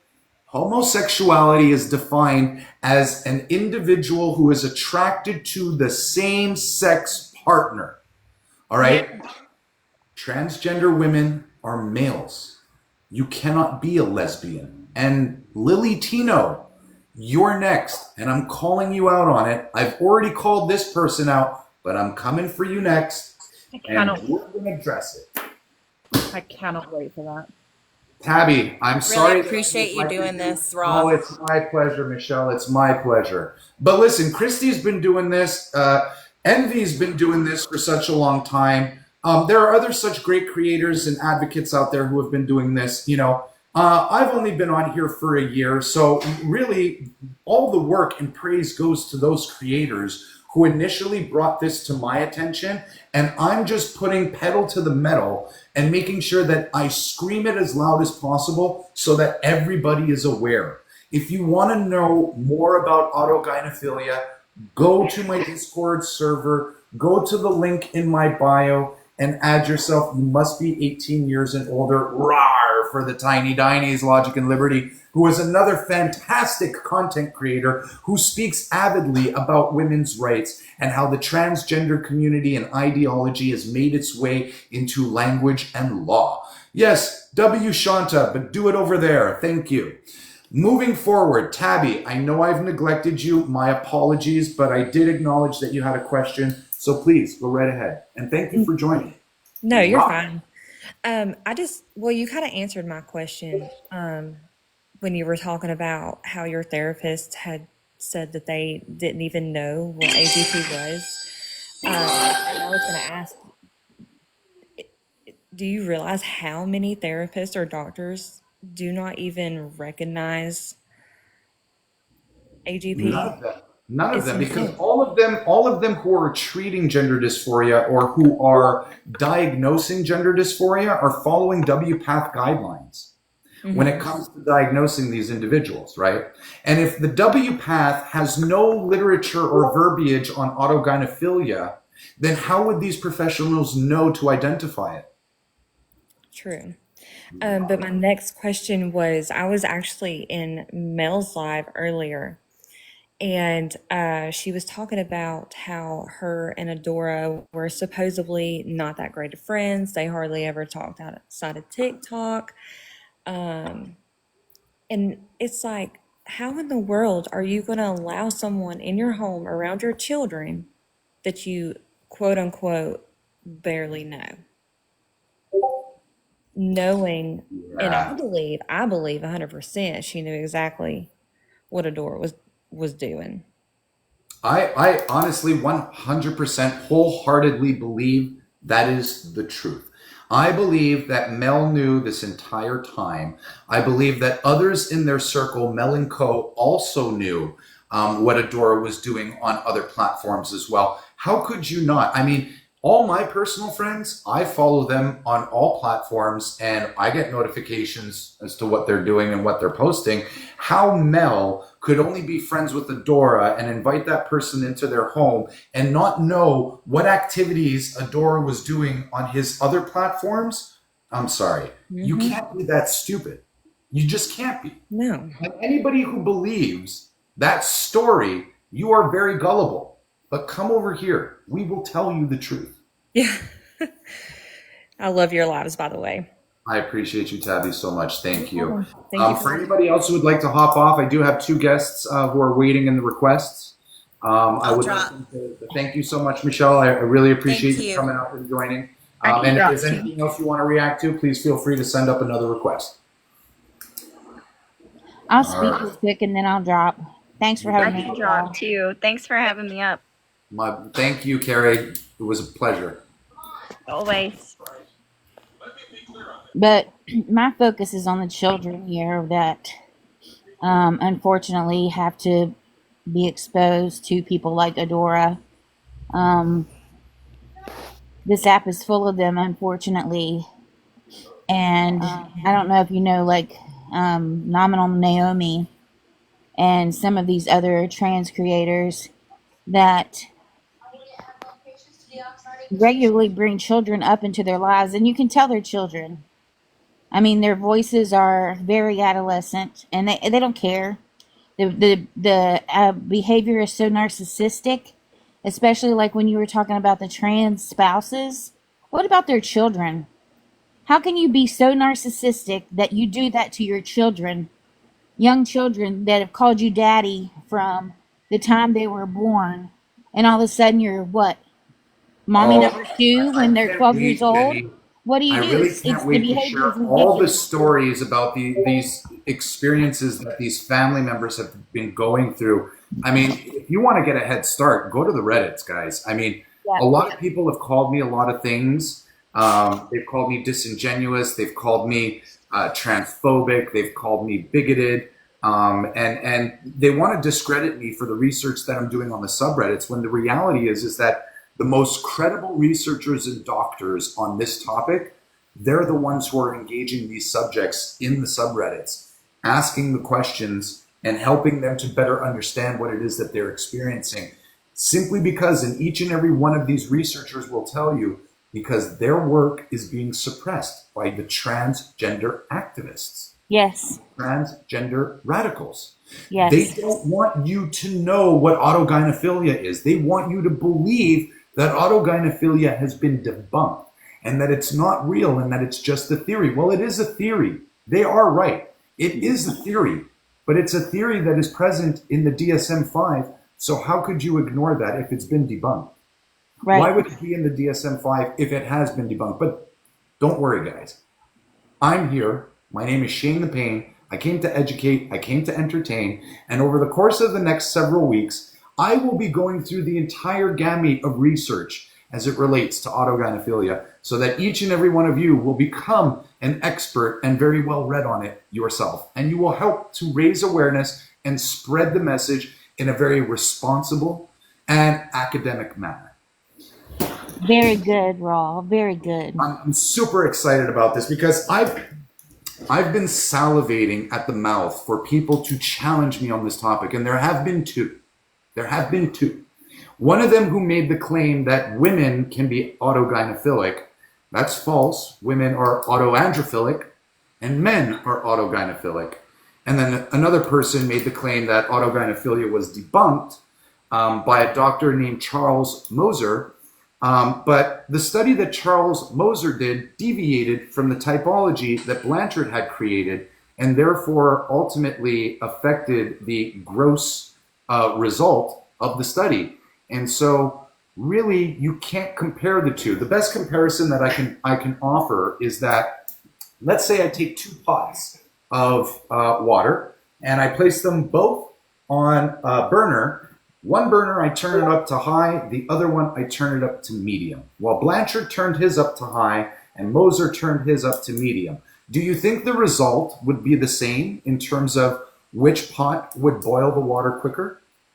The answer is no, because one of them is being heated at a far higher temperature than the other one. Therefore, the other pot will boil quicker than this pot that is being boiled at a lower temperature. So I can get into the nitty gritty in the future episodes. I don't want to give all the nuggets away, but I'm very, very excited to be sharing this with each and every one of you and putting the debate to rest about autogynephilia and whether it's being debunked and whether or not it exists.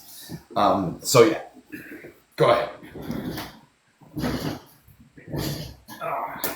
Does anybody have any questions?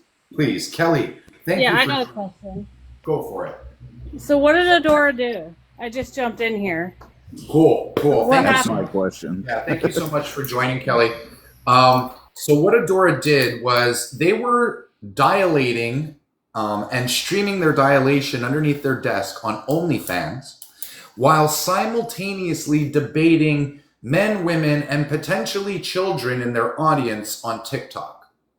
And so the voices of the people who were debating Adora on their TikTok was being shared on the live stream of them dilating underneath their desk. So there was a breach of consent in that respect. What are your thoughts about that, Kelly?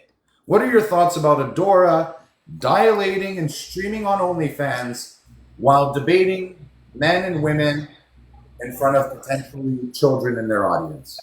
Yeah, that's not right. It ain't right. Were you a supporter or a follower of Adora at a certain point? I have listened to Adora multiple times. I've never joined any of the lives. He does have a lot of people in it.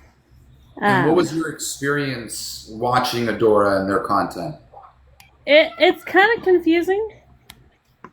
Like, the whole concept of it is, like, super confusing to me. Mm-hmm. The whole change, but then identifies as a lesbian. But, like, I don't know. It seems like it was, like, the long way around.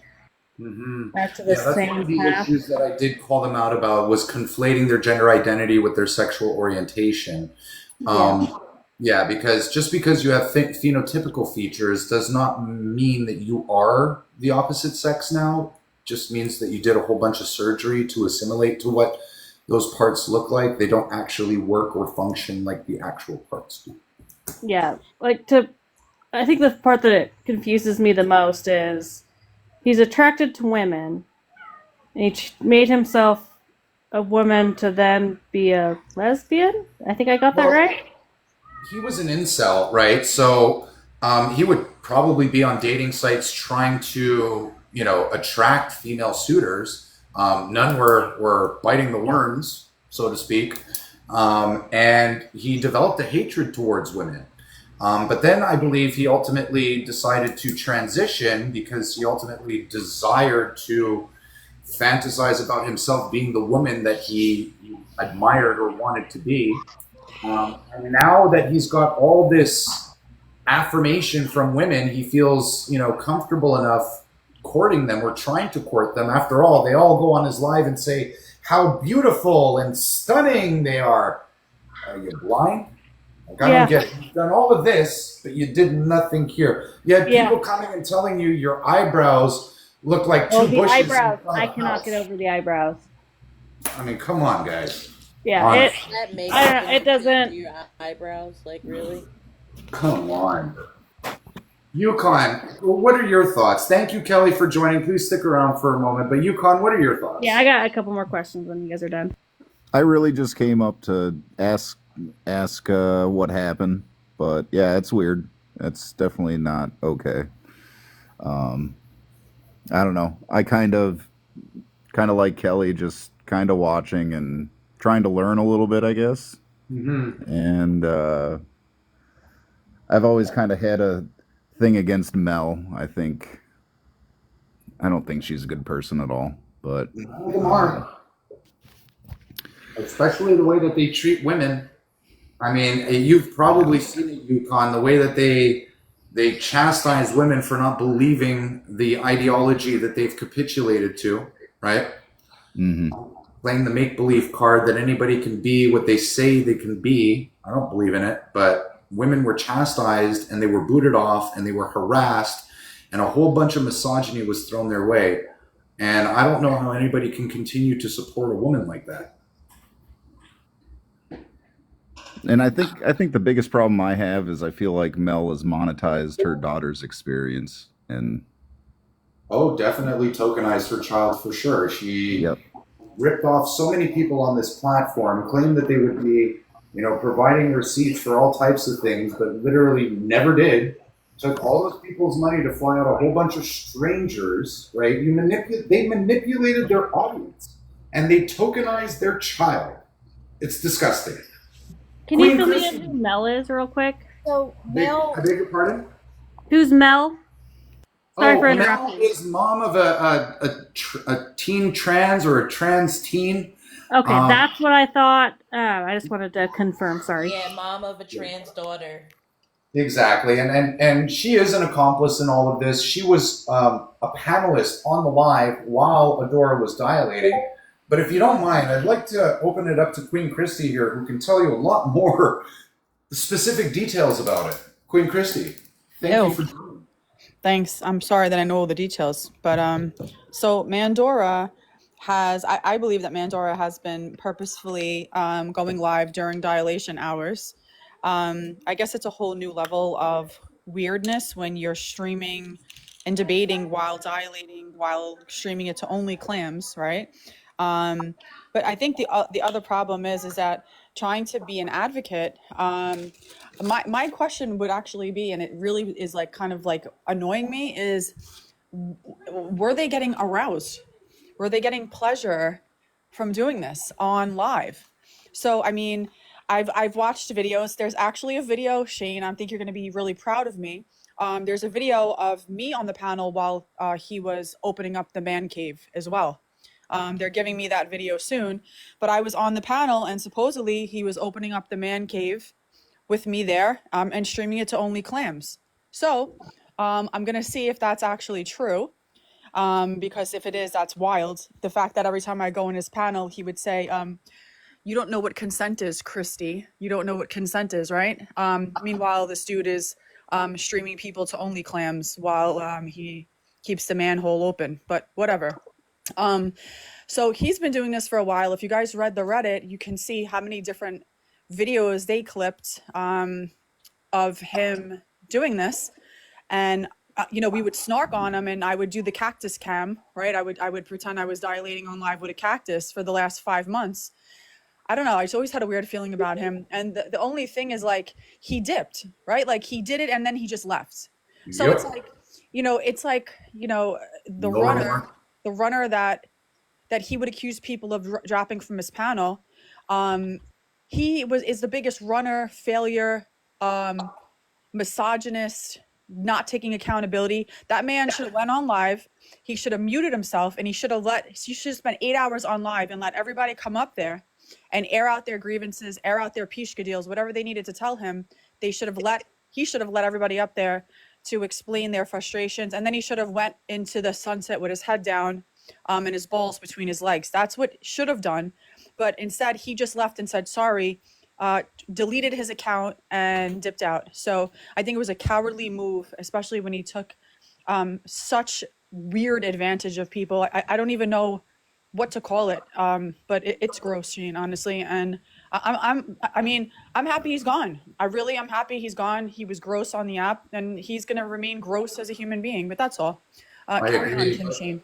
Christy, the one question I want to ask you is, once you obtain this footage that your team is working on getting you, do you have any interest of taking the legal route, since there was a breach of consent and potentially your voice identity was being used on a platform that you did not consent to having it be on? Listen, I have to hear the video, honestly, Shane. If that's really the case, if this man streams my voice to only clams, there's going to be a huge problem. Huge problem. Yeah. I hope that didn't happen for his sake, because that's not cool at all. Yeah. And I'm not with it. So I agree. And you know what? I also agree with you, Christy, in that when he did, and I'm going to say he because Mandora is a he, AGP he, they should have, or he should have, unblocked everybody that they blocked and allowed them an opportunity to come up and air their grievances out, just like you said. Pink Razor, not today. Not today. So yeah, as it relates to this particular individual, I hope some of you on this app within the community have learnt a very valuable lesson, all right? In that you cannot simply accept everybody at face value, and that you simply cannot take somebody on their word that they are what they claim to be, all right? There are actual individuals out there, as I've mentioned before, who have gone through years of painstaking medicalization to alleviate symptoms of dysphoria. You have a group of men who are now accessing gender-affirming care to chase feelings of euphoria. This is a problem. It needs to be addressed, and it needs to be separated from the trans experience, because ultimately it's an insult to the individuals who actually have an incongruence. They didn't want to have an incongruence between their sex and gender. They didn't want feelings of distress. They didn't want feelings of anxiety and depression and self-unaliving ideation. Nobody who's trying to get their rocks off is trying to self-unalive themselves. So we should not be offering the same form of care to these individuals as we're offering to individuals with an incongruence between their sex and gender. It's morally wrong to do that, all right? And it's inhumane, all right, to deny their experience and to deny their existence and to call it something that it is entirely not. So for each and every one of you out there who have either called myself, Christy, Envy, or any of the gender critical content creators like Cutie Pie, Lee, I strongly recommend that you refrain from using that language until you can have a much better understanding of what it is that we're trying to present to you. The fact that you're ignoring the education is ignorance on your part, all right? And we understand, you feel as though that there's some form of bias behind this message. Okay, that's your problem, not ours. We're delivering the education in the most respectful manner possible. And you have an opportunity to do your own research. But it's irresponsible of you to come on here and deny that people are experiencing this, to deny that the theory, or to make the claim that the theory has been debunked, all right, and to make the claim that it doesn't exist, or to make the claim that women can be autogynephilic as well. It's disingenuous of you to come onto this application and spread misinformation. It's also disingenuous of you to call somebody a transphobe or bigoted who has spent countless hours, weeks, and almost months researching the material that is available and trying to deliver it to the masses of individuals who spend time on this app day in and day out, seeing these individuals, not knowing what it is that they're supporting. Can I throw something out there real quick too? To add to that, they also have harmed. They're harming the trans community. They're harming the LGBTQ community. They're harming all of us. So anybody that is calling us transphobic, that are saying all these things, we are advocating to protect trans people and anybody, and women and lesbians and women for mostly than anybody. But at the end of the day, from people like this. So you're literally arguing your own point against people who are fighting the same fight you are. And anybody who supported these individuals, all right, you put women and children at risk. Anybody who capitulated to this ideology put women and children at risk. This entire ideology was comprised of erasing. I don't understand how people are focusing on pronouns and respecting people's pronouns when there is a much bigger issue here. Like, how can you be... Okay, look, for anybody who's in the chat right now saying, how can you be misgendering this person? I'm not. This is a man who has autogynephilia. It is a propensity for this person to be aroused by the fantasy or reality of them being a woman. That's not the transgender experience. So stop saying that we're misgendering this person. They've been misgendering themselves. I just saw that comment that everyone deserves respect. Was it respectful what they did? Like, were they mindful of the app that this app is literally created for children? Anyone could have scrolled past that. Like, anyone could have seen that. Like, you don't need to correctly gender someone that doesn't have respect for other people. And to those on the Reddit who are making the argument that it was an accident and that, oh, there's nothing malicious happening, the breach of consent is malicious. And I hope you've learned your lesson now. And I hope that you will put up safeguards around your family members who do use this application and who are exposed to these individuals. They do need to know, you do need to know as parents, all right, you need to know what your children are potentially exposing themselves to. And let this sink in. There is an estimated 70 to 80% of individuals within the transgender community who are either autogynephilic or autoandrophilic.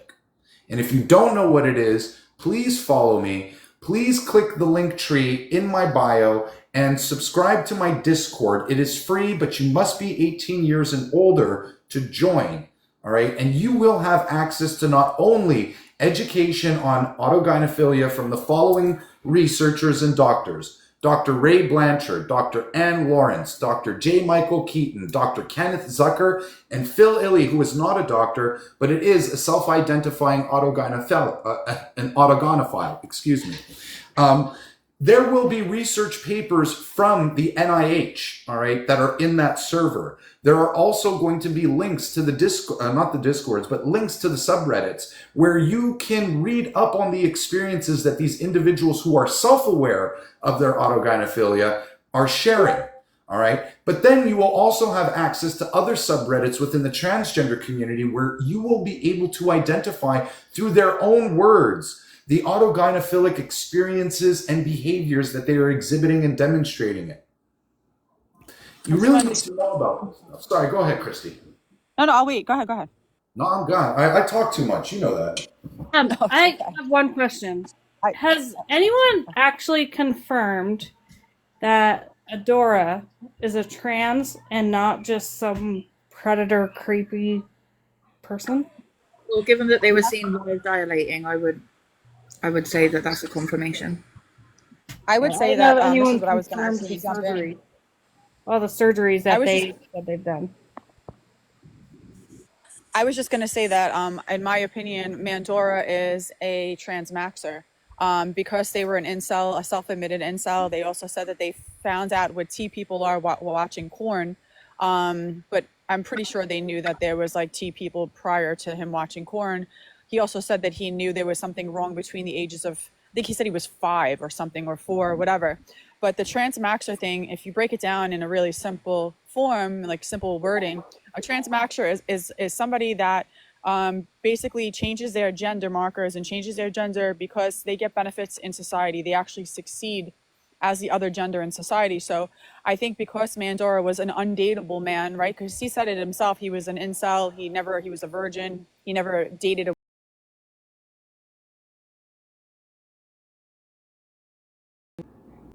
But if you look at the benefits that he's gained from transitioning from man to man in a dress, he was really popular. He made money, lots of friends. He was an influencer, and if he just kept his platform a little tighter and a little neater and not so sloppy, that man would have been a millionaire. Okay, that man would have been easily making $1 million a year, but he messed up. he got greedy. He got too many hands in the cookie jar, and he messed up his platform. But look at the success he had from transitioning, and how much money he made, and all the parties he was going to, and they're getting his makeup done and getting packages. So that's my opinion. I think he is 100% trans maxer. I think that he definitely realized that he'd be a better woman, whatever the hell that means to him. But he couldn't even keep his answer straight. It was like a female woman, a male woman, a woman without a uterus, a male woman, a she-male. I don't know what the hell he was. But all I know is that... what's that? Was the top and bottom surgery actually Yes. done? They were? Oh, yeah. Okay. Yeah, and that's associated with anatomical AGP behavior. It is the arousal associated with the act or reality. Sorry, it is arousal associated with the fantasy or reality of having female parts. Okay, Yeah, and that's the thing, Shane. If you think about it, right? If you think about it, every time somebody asked him how he was a woman, he would grab his chest and squeeze him and said, "This is I what was makes just me." about to say that. Yeah, like he sexualized his body to make it to make us understand that that's what a woman Well, is. Christy, And I don't know how long you've been watching, but would you like me to go through the 4 different AGP behaviors that Adora has demonstrated? oh, I heard you already say these before. Yeah, if you need to do it again, you can. But I heard you say it before. Yeah, All right, cool. I'm just For saying, those like of he you, referred. I'm sorry. Go ahead, Shane. no. For those of you who want me to redo it, just put W in the chat, and I'll do it as soon as Christy is done.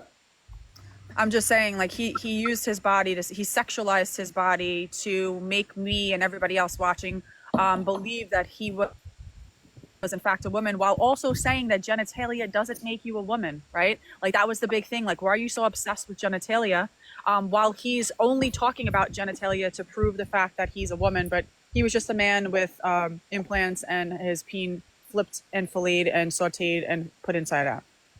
Flip it, twist it, pop it, turn it. That's right. Definitely would Stop sit it. there and sexualize his body, and I always thought that was so disgusting when he would sit there and just grab himself, or when he was in the pool and people were like, "Oh, what about your?" and he's like looking at it and like pulling open his bathing suit and shit. Like it was disgusting. The way that he touched himself was more like admiration and sexualization rather than like respecting their body. You know what I mean? Like they were doing it to show it off. It was just disgusting. And the videos are gross. Just before I get into the behaviors, the AGP behaviors that Adora was demonstrating, can I get a couple of volunteers to drop off? I do have some guests in the request. I've been up here for ages. I'll get down. I appreciate you. Thank you so much for joining. So the first AGP behavior that Mandora demonstrates is transvestic, which is erotic arousal associated with the act or fantasy of wearing women's clothing. He stated that they spent countless hours staring at themselves in the mirror, admiring himself as a woman. All right. The second one is behavioral AGP, which is arousal associated with the act or fantasy in engaging in typical female behavior. Adora is adamant about having people affirm him as a woman and to be seen in society as a woman, but has no desire to look like a woman in the face. The anatomic behavior, which is arousal associated with the fantasy or reality of having female anatomical features. Adora possesses the secondary sexual characteristics and displays them to others to see and comment on, and then grabs their female parts to affirm their gender. Last but not least is physiological AGP behavior, which is arousal associated with the fantasy or reality of being pregnant, lactating, or menstruating. And Adora has made comments about himself having symptoms of a menstrual cycle. So the evidence is clear. Adora ticks off all the boxes of demonstrating and exhibiting AGP type-like behavior. There's no denying it at this point. Push further. Mandora also said that trans women do experience periods. Okay, they've said that, and then they walked it back and said period-like symptoms. So I think when they realized they would get outraged with something, they would kind of pull back a little bit. But they try to go as far as they possibly can to make people believe that he was a woman. And when people started to freak out, he would pull back and, change it a little bit. So. And also, let's not forget the claim that he is a lesbian, right? Oh, please. Oh, God, I've gotten in so many arguments over that one. Yo, Christy. You wanted to What's come up? up. How are you, my friend? I'm good. I was just going to quickly ask and then I'll drop back down. Christy, you said you reckon Adora would be a millionaire if he was able to keep his platform tighter and less loose? Most certainly. Don't you think that's pretty hard if he's always dilating, though? No. Well, that's listen, if he played his platform the right way, he would have definitely been way more popular. He would have been a complete influencer. He would have been able to make a living for a long time, but he messed up. So got greedy and put the man cave for everybody to see. So that's that. The reality is like we're all human, and so to a certain degree, we can make mistakes. But when you repeat the mistake, it says a lot about you, right? And the reality is not only did he repeat the mistake over and over again, but it progressed into a much more further exhibitionism of their autogynephilic behavior. I'm sorry that I skipped you, but thank you for joining. What are your thoughts about this person? First off, I don't like them. I've always thought they're extremely weird in how they speak about women and how they articulate themselves. It's just like, ew, to an extreme form. But I came up here, I don't know, I feel very conflicted about this because I'm hearing about AGP, and I'm also hearing from Chrissy and Envy about trans maxers, and I generally, I feel scared for my life almost, because I don't want to be hateful and bigoted towards people or the trans community, and I don't want to, take away their right to do what they want with their body or whatever that might be. But I feel as a woman, what am I supposed to do? How am I supposed to identify between the evil weirdos and the ones who actually have a diagnosis of gender dysphoria? Because within their community, I think you said before, they uphold self-ID. I don't know. That's their main thing. All you need to do is say, I'm a woman. Say that I could read a script, right? I could go into my therapist's office tomorrow and I could read a script and say that I knew from the age of 4 that I was different. I didn't like playing, traditional boy sports. I didn't like playing with boys' toys. And then when I started to go through puberty, that's when the distress started to come on. I started to have self-aliving ideation. I'm extremely depressed, and this is impacting my day-to-day functions. It's all a script. And what baffles me is that gender dysphoria used to be referred to as gender identity disorder in the DSM-4, I believe. And gender identity disorder was treated in a very particular way in that the subject themselves or the patient themselves would have to socially transition and document that transition for a minimum of 2 years. What this consisted of was individuals having to take photographic evidence of themselves socially transitioning in a work setting, in a family setting, in a social setting, in their day-to-day lives. They had to prove that their insistent, persistent, and consistent desire to transition to alleviate dysphoria, this is what they had to do to prove to the doctors before they were given access to any form of medicalization. But now the transgender community makes this claim that doctors are so much better at diagnosing gender dysphoria. Well, let me ask you this question. How can you determine that symptoms are consistent and persistent and insistent after a 45-minute consultation? How can you fast track somebody onto a puberty blocker or a cross-sex hormone after a 45-minute therapy session? Yeah. I think we need to evaluate these patients for a much longer period of time to confirm that their symptoms are consistent, insistent, and persistent. Because what doctors will tell you back in the day when treating gender identity disorder is that 90% of them who were told to be accountable and socially transition in society, at some point in that 2 years, they gave up. And they were not fast-tracked into any form of medicalization. And that's why the percentage of trans medicalists or transsexuals was very low.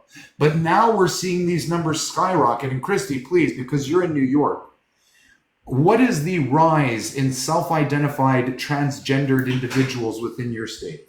Shane, in New York City, they're all over the place. They're everywhere. Most of them are walking around and just minding their business, right? And then you have like the super flamboyant ones that are, you know, pushing their way into wherever they want to be. We could look at Rikers Island, for example, where a male was put in there with females and would essay the women in the prison to the point where the women actually had to physically remove this man out of the prison, push him out until the warden came in and took him out and rehoused him.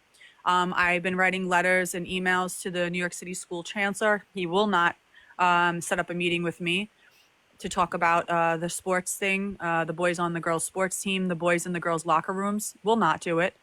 I've requested probably on maybe 10 or 11 different occasions. So I'd have to go to the New York City school commissioner's, chancellor's office to see if he would see me. But he's not interested. He basically does Twitter posts and says, like, leave our kids alone and pretty much leave the boys in the girls' locker room and mind your business. So New York is just super liberal. And I don't think there's going to be much I'm going to be able to, I don't think I'm going to be able to do anything here. Christy, Except, how do yeah, you do it? to keep my kids out of crap school, keep them educated, keep them informed. Don't let them get involved in gender ideology. Let them take a language instead. Go into STEM programs. It's a lot. It's a lot you can do as a parent if you have access to do those things. But if you don't, then you're kind of like shit out of luck. I hate to tell you, you're just shit out of luck. You got to get what you get. But you could also refute. One good thing about New York City schools, because I'm in Brooklyn, is they do send letters home when they talk about sexual education, HIV transmission prevention. You will get a waiver to sign whether you consent to allowing them to do it and learn it, or you could decline it, and they will be removed from the class when they do teach it. So there is some flexibility of what you can have your kids be exposed to in school. I mean, that's the only positive thing I could say about, being here. Can I touch on that just for a second before we kind of like completely change the subject? Because with the whole medical, it seems like with Adora, for example, they were able to get this medical care that is it seemed like it was super easy for them to get. But one thing that they will never ever experience, and I think most women, actual women, have experienced this, is you go to a doctor, and like I experienced this today. It's been a really rough day. You go to a doctor, and every issue that you have that is wrong with you, they think that either putting you on birth control or you losing weight is the fix-all of everything that is wrong with an actual woman's body. But these trans can walk in and get, it seems like, whatever they want. And I can't even get a doctor to look at my problems until I lose weight, but I have to be on birth control, which makes me causes me to gain weight. So it completely contradicts itself. I could answer that. Every woman experiences this, but it seems like a trans can walk in and they can magically become a woman, but they don't truly understand the struggles that everyday women experience by being told, well, you have an issue because you're fat. Just lose weight. Like, all your problems will be fixed if you just want that. So Well, they frustrating. don't even offer like a painkiller when you get an IUD put in, right? Like I had a they, uterine biopsy today. I know this. mhm. It was worse Yeah. than a freaking IUD. I had a uterine biopsy where it's the exact same procedure, but they then take a chunk out of your uterus. Yep. And they tell And you to take 2 Tylenol. I hurt. They didn't even tell me they were going to do it. I didn't even get to take Tylenol beforehand. I hurt so fucking bad. And I had Well, to drive half an hour home. yeah, let me tell you, when I got my IUD put in when I was like in my early 20s, I nearly passed out. That was Nearly. me today. I was holding on to the wall when I stood up. It was probably one of the most horrendous things I've ever experienced. Yeah. But the thing is they don't take women's pain level seriously. They think that like 2 Motrins are gonna take clear the RUD cramping or clear even with like C-sections, they would give you like 2 or 3 days worth of whatever they give you, like whatever painkiller. Meanwhile, you're like hunched over. I don't think they take women's pain thresholds seriously as they do like men's. So I think we just have to deal. We just have to deal. Just have to deal with it and suck it up. That's it. Like they knew I had a half an hour drive home and knew I did not take any. Like I didn't prepare for any of this today. And they're just like, oh yeah, undress from the waist down. We'll just do this real quick. Like it's an everyday thing. Nothing. Well, and I just wanted to chime in and say that even if you do, by some chance, are able to lose the weight and you go back in for that problem, then they look at you like they have no idea what in the world you're a medical anomaly mystery. Because let me tell you, over the last 2 years, I've lost over 100 pounds, and all of the problems that I had before the weight loss are still there. And I go back in, and like I said, I've lost over 100 pounds. And they're like, well, we really don't know what's wrong. Then we just don't understand, and it's just ridiculous. And I bring this up all the time, and I don't necessarily blame the trans community. It is, honest to God, a problem with our healthcare. The fact that there are women that actually need breast reductions, or they have suffered from cancer and had to have their breasts removed, and they cannot get reconstructive surgery just to feel better about themselves. But oh, if you're a male and you want to have a set, you can go right in and get them, and the insurance covers it. Like they can get their hormone therapy and all that, but I can't. They just want to put me on birth control, and they think that's going to fix all my hormone issues. But they can And the just walk in and reality get them. The reality is that this is big pharma for you, right? They're trying to create a lifetime patient that will net them $1.2 million in their lifetime. And just think about the number of individuals who have come out in New York alone that have self-ID'd. I think I've seen an article published by Reuters that says somewhere around the vicinity of 300% increase of individuals who self-identify as trans. And the reality is that, yeah, there may be individuals amongst that group who are suffering from gender dysphoria, but the vast majority of them are not. And they're accessing medicalized forms of treatment to, again, like I said before, chase feelings of euphoria. And this is not how we should be progressing in the medical community. We should not be administering sex reassignment surgeries to individuals who are looking to get their rocks off. Those surgeries and treatments should be reserved for and should be safeguarded by the medical community. Well, this is also yeah, go ahead. it's a money tag. It's money for the doctors. Each patient that they can declare as having gender dysphoria, that is all of a sudden $1 million payout for them, because as long as they can transition them, as long as they can keep them on the medications, that is over $1 million in compensation to the doctors, to the surgeons, to the medical, to the insurance, all of it. Well, that's what it is. Cash cows get the first line of treatment because they're the money makers, right? And they're actually an easy money maker. You think about it. Oh, you go in, you complain, you get hormones, you need top surgery. They word it nicely, top surgery, instead of saying what it is, a double mastectomy. I think it was 2,100 kids, girls between the ages of 12 and 17 in the United States last year had double mastectomies as young as 12 years old. I know from having 2 kids that my daughters were not even starting to like be developed by 12. So I couldn't imagine like removing something from their growing body that wasn't even fully developed yet.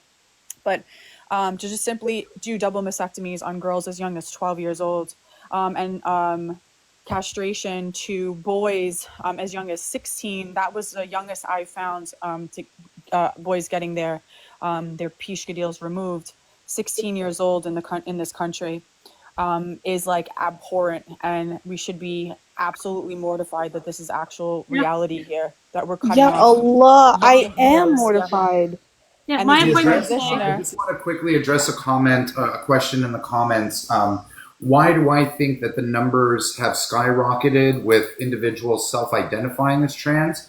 I think the answer is multifaceted. I think that for the most part, they're targeting adolescents during a stage of ultimate confusion. They really don't know what their body is about to go through. And that uncertainty can lead to a trope of things, insecurities with oneself, how they're perceived by their peers, and a whole onslaught of other things. So I think that for certain individuals, they're targeting children through the developmental stage who are simply vulnerable and who are impressionable, and are being told things that aren't necessarily true, and they're capitulating to them. So, when people tell them, well, you don't have to suffer the symptoms of stress when going through puberty, we can simply put the pause button on that for a couple of years, and then maybe introduce, a cross-sex hormone if you really don't want to be. But then there's a group of individuals as well who have been dealing with autogynephilia. And for the vast majority of the time that it's been known, it's been a closeted activity. It's not something that these individuals were proud of doing. These were men who knew that they were men and who had an internal sexual target of them being female. And they were aroused at the idea or fantasy or reality of them being a female. And so these individuals now, when they observe a community who is ever so embracing of everybody's freedom of expression, this has now taken a closeted activity and made it something that people could explore and entertain in society. They could exhibit and demonstrate this behavior in society, and people are literally affirming it. You have women, liberal YT women, who are standing up on this app, 10 toes deep in the sand, saying, get over yourself. These are women. No, they're not. They are men with autogynephilia, which is a propensity to be aroused by the fantasy of themselves as a woman. That's not the transgender experience.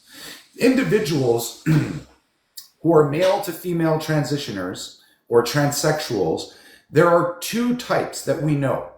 There is the homosexual transsexual, who is the individual who suffers an incongruence between their sex and gender and decide to take the medical path or route at a much younger age. So they transition before puberty takes place, so they haven't necessarily been masculinized by the male puberty. Furthermore, they dress to attract men. They identify that they are homosexual in nature. Thank you, identity. They identify that they're homosexual in nature, and they dress to attract male suitors. All right? These are what we would typically call the homosexual transsexuals, who have a true incongruence between their sex and gender. The other type of male to female transsexual is the autogynephile. And the autogynephile can be gynephilic, which means having an attraction to females, but then also having an ambiophilic attraction, which is the attraction to both sexes. But the reason that they're attracted to the male sex is simply because they want to be in the feminine role in that intimate situation. For the vast majority of their experience sexually, they have used women as self-gratification mechanisms. They fantasized about being their partner, all whilst penetrating their partner, all right? These individuals, all right, they will mate or they will court male suitors simply because they want to play that feminine role in the bedroom. That's what they desire. But that does not mean that they are attracted to men. They are more attracted to and they desire to play the role of the woman in that intimate interaction. It is important that we understand the difference between the two because one is chasing euphoria and the other is trying to alleviate dysphoria or symptoms of dysphoria. Rar for the tiny dinies. Guys, And I just yeah, want go to ahead. add, I And wanted to add could I into make a that point that for Brandy as well? Yeah, 1 second. Brandy, go ahead, and then Yaya, you got the mic. over time, the need to dilate becomes less and less. And from what I understand, Adora was at that point. He was well over the 2 year mark, uh, to where he no longer necessarily had to dilate very often. However, his mods admitted that he would plan his lives around his dilating time so that he could do this all at the same time. So the one question is, was he actually dilating for the actual need of having to dilate, or was he too actually doing it for a gratification? And I fully believe it's the second one. That's crazy. I am going to wrap it up, but I do want to thank each and every one of you who did take an opportunity to listen to the live from the beginning. If you would like to hear this live from the beginning, I will be posting it in the next couple of hours to my YouTube. You can find links to all my other accounts in the link tree that's listed in my bio. If you would like to learn more about autogynephilia, please feel free to click the link in my link tree to my Discord server. It is free to join, but you must be 18 years and older.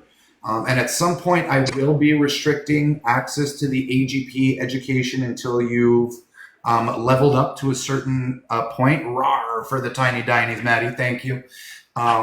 Because I really want to be able to gauge whether or not you're serious about learning about autogynephilia and speaking about it in a respectful manner, or whether or not you're looking to use this material and weaponize it for your own narrative. Silly, just give me 1 second. What I usually do at the end of each and every one of my lives is I give each and every panelist an opportunity to give their final thoughts on the live or on the topic. So you're going to get your opportunity. I just want to close things real quickly, okay? Thank you. I appreciate you. And so again, the following was intended for educational and entertainment purposes. We don't tolerate any bigotry or hateful rhetoric. All guests will be expected to maintain respect and decorum, and most importantly, attack the ideas and not the individual. Lastly, we don't promote or condone any form of doxing. I want to thank each and every one of you who did not report this live and get it taken down this evening. Those of you who interacted with us, liked, you doubled my goal in likes this evening. So thank you to each and every one of you. W to the Raw Real Maniacs out there who follow me. I love and appreciate each and every one of you. And I look forward, and I am very, very excited to be releasing, the upcoming weeks of content regarding autogynephilia, where we're going to break every single thing down for each and every one of you, and then you'll be able to grab that from the Discord and from the YouTube as well. So as I always do at the end of each and every live is open up the panel to their final thoughts. So Liz, Talk, thank you so much for joining. What are your final thoughts on this evening's topic? What did you like? What didn't you like? And anything else that you'd like to share?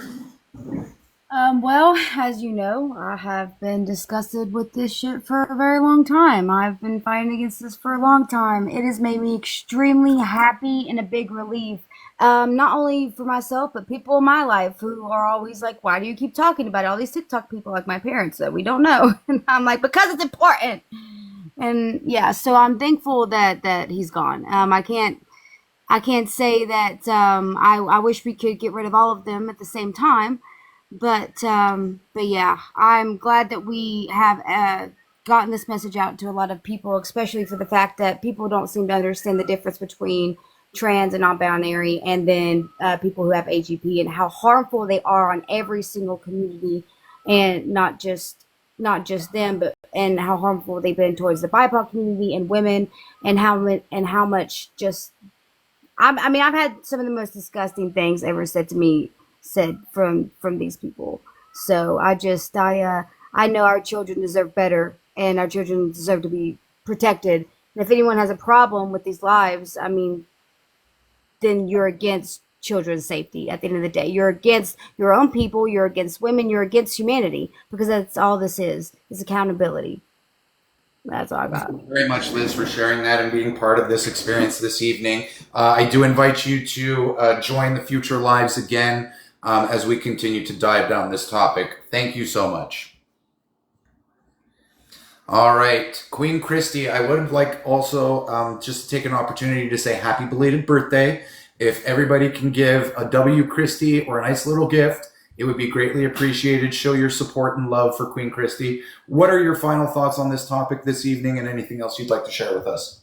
I always appreciate your lives, Shane. Thank you, by the way. I'm hoping the birthday is over so I could just sit here at 42 and think about my life and reevaluate myself. But it is what it is. So I always appreciate the AGP education from you. I think you do a great job. You're spot on. You're super informative. You're clear and concise, and your lives are always well organized.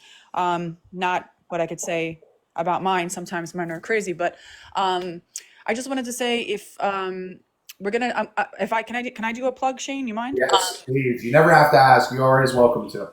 Okay, really quick. Since it is Men's Mental Health Awareness Month, I want to make sure that because we are dogging men on the app constantly, I want to make sure that we do a month of positive men lives. So I'm going to start hosting them on Friday when I get my main back.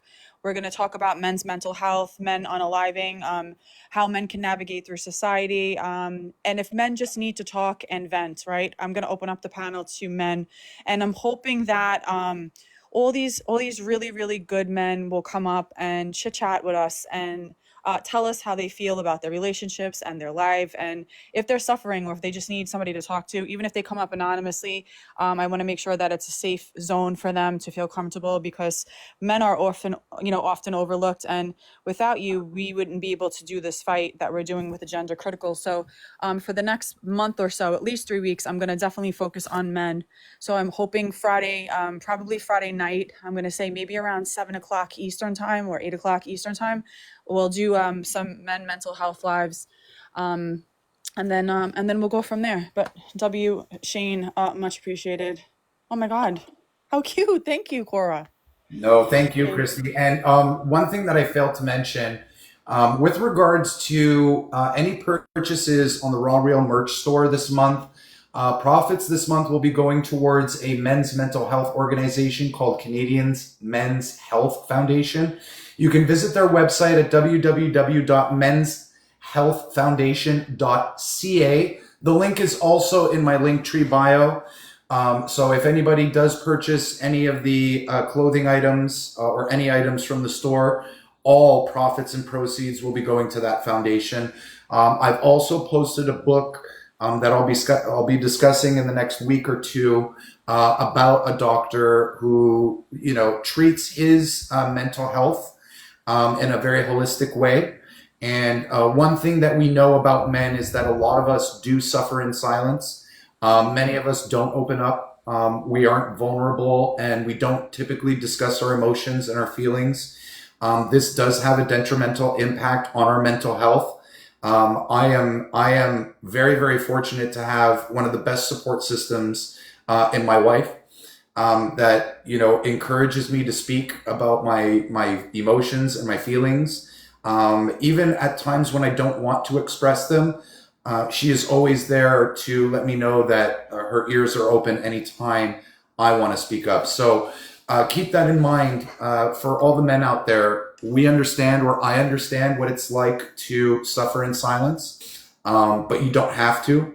There are people out there who will look out for you, who are just willing to be an ear. I'm willing to be an ear. My email address is RawRealPodcast@gmail.com.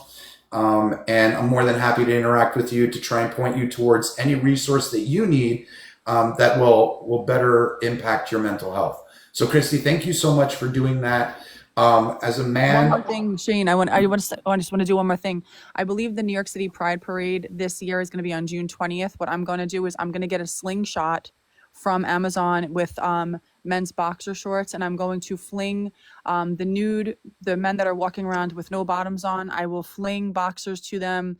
That way, they will not expose children to their pishka deals. If you guys would like to be a part of that, I will stream it live from the Pride Parade in New York City with the slingshot, and I will be flinging box.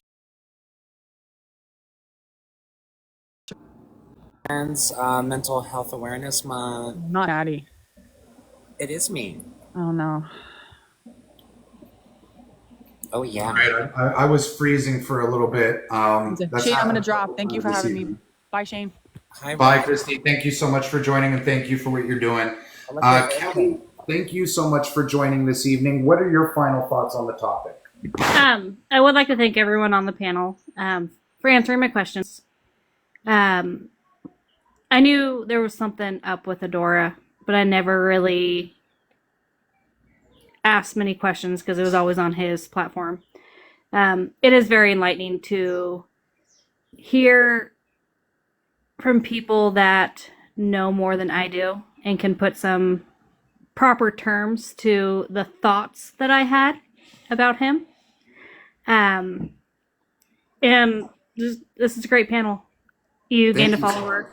I really appreciate you. I really appreciate you coming on and asking questions. That's what this whole thing is about. It's a learning experience, and it's education and spreading awareness. And so I really appreciate you coming back and joining the panel and being part of this experience. And I hope to see you come back and join again on the future lives. Oh yeah, 100%. I love the vibe that this whole platform gives off, and I will 100% be back. I appreciate you. You have a wonderful evening now. You too. Thank you. Yeah. Thank you so much for joining this evening. What are your final thoughts on the topic? I wanted to thank you for all the work that you're doing and enlightening me and freaking me out, but educating me, because there's scary things in the world that we need to know about. But I guess my final evaluation is that the whole LGBTQ community needs a reevaluation. There are a lot of, I guess, predators, one might say, in their community that is exploiting them, that is turning people to be more bigoted and hateful towards innocent people who simply just want to express their sexuality like regular people, and who simply just want to live their life. But yeah, I want to thank you so much for, I guess, answering my little question, educating, exposing Adora for being a absolute menace to society, and everything in between. You bet it. It was my pleasure having you. Thank you again. And I do encourage you and others to come up and ask questions. Sometimes I might not even have the answer, but my commitment is to discover and uncover and dig up the information and then present my findings to each and every one of you. So thank you so much for joining, Yaya. I hope to see you again on the future lives. Thank you so much. Bye-bye. Take care. Bad Brandy, thank you so much. You're a fan favorite. I love you very much and everything that you do and spreading awareness on this app. But what were your final thoughts on the live this evening? Thank you. Always love your lives. Also, much support to Christy and Envy, and anyone smaller creators that are out there trying to spread the awareness as well. Like I said earlier, just because we are on here having these conversations and talking about these things does not mean that we are bad people, does not mean that we are equating any of this to an entire community of people. However, some of us, like I said earlier, we're older, we have had those life experiences, we can recognize those red flags and we speak up about them. Doesn't mean that we're bad people. You guys are going to have to learn, and it just comes with age and life experiences. And I'm interested to see what Natty has to say. One day, Natty seems to see a little bit of the light, and then the next day, Natty's right back to doing the same old BS. So hope it's on the right side today. But y'all have a great afternoon. I appreciate you joining, and I look forward to having you on the live again. Have yourself a wonderful evening and spend time with your loved ones. All right, Natty. Before I get to you, I'm gonna open up the mic to Silly. Silly, thank you for joining this evening and being part of the experience. What were your final thoughts on the live this evening? Thank you for having me. Again, like I said earlier, saw the videos. It's disgusting. Once you know, and the gestures, the movements, the eyes, it's just so disturbing and cringy. But I wanted to let you know, along with the group of Adora is a person called Dean, and he has a Discord where he has been talking to children about the LGBTQ. Um, Even though he's I think he's a cis man. Um, the the rhetoric is dangerous. Like you said earlier, they're going for our children because they're easily molded, they're easily manipulated, and big pharma will take money whether or not you've had therapy for 2 years. They don't care about all that crap. If you have money like Adora did, you can go right up and get any type of surgery you want, and that's a problem. um Thank you for having this live.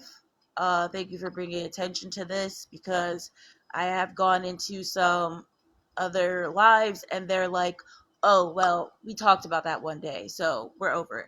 You talked about it once. You talked about it one day. And do you understand how many people don't know about what's going on? How many people followed her, adored her, and gave her money, and they have no idea about this? It needs to keep talking about it. So don't stop. Love the live, and thank you for having me. Thank you so much, Silly, for joining. For those of you who are just jumping in now, I'm wrapping things up. But Adora was caught streaming themselves dilating on OnlyFans while simultaneously debating individuals live on TikTok. And the voices of the people on TikTok were being heard and shared on the OnlyFans stream. So it was a breach of consent. And dilating is when you have sex reassignment surgery, bottom surgery, where you turn your phallus inside out and put it inside of you, and that is called a neovagina. And you need to dilate to ensure that orifice doesn't close on you permanently.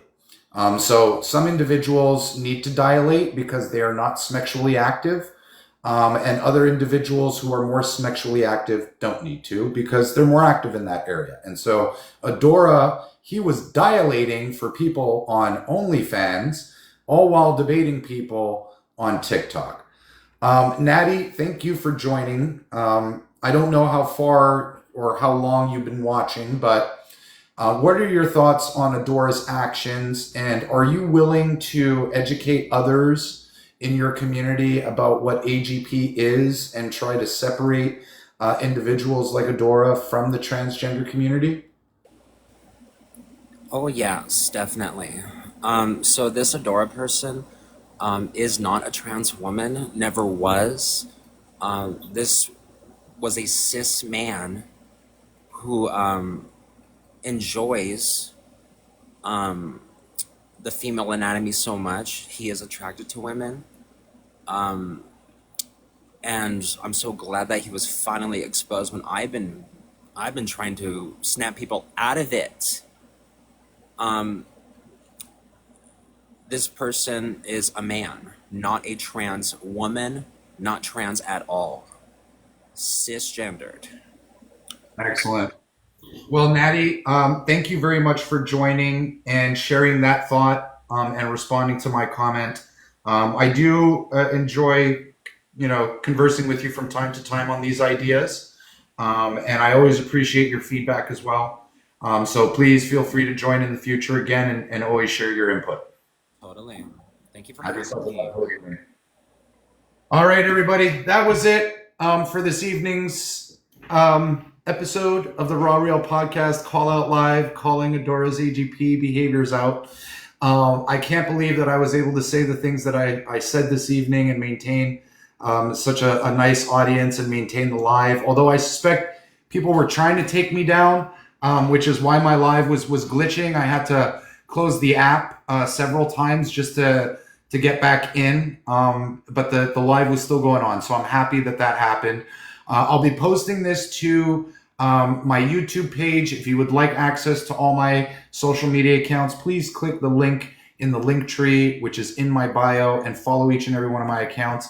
I will be posting these lives to my YouTube channel on a more regular basis. And I do invite anybody who is 18 and older to join my Discord. It is free, and we do offer education on AGP and as well as other subjects as well. So with that being said, thank you so much for your time this evening. I really appreciate everybody who interacted, who gifted, who commented, who liked, and who shared the live. Please feel free to subscribe and like and follow or join the team. And make sure to spend time with your loved ones. Roaring for the tiny dinies. Have yourself a wonderful evening, folks. We love you.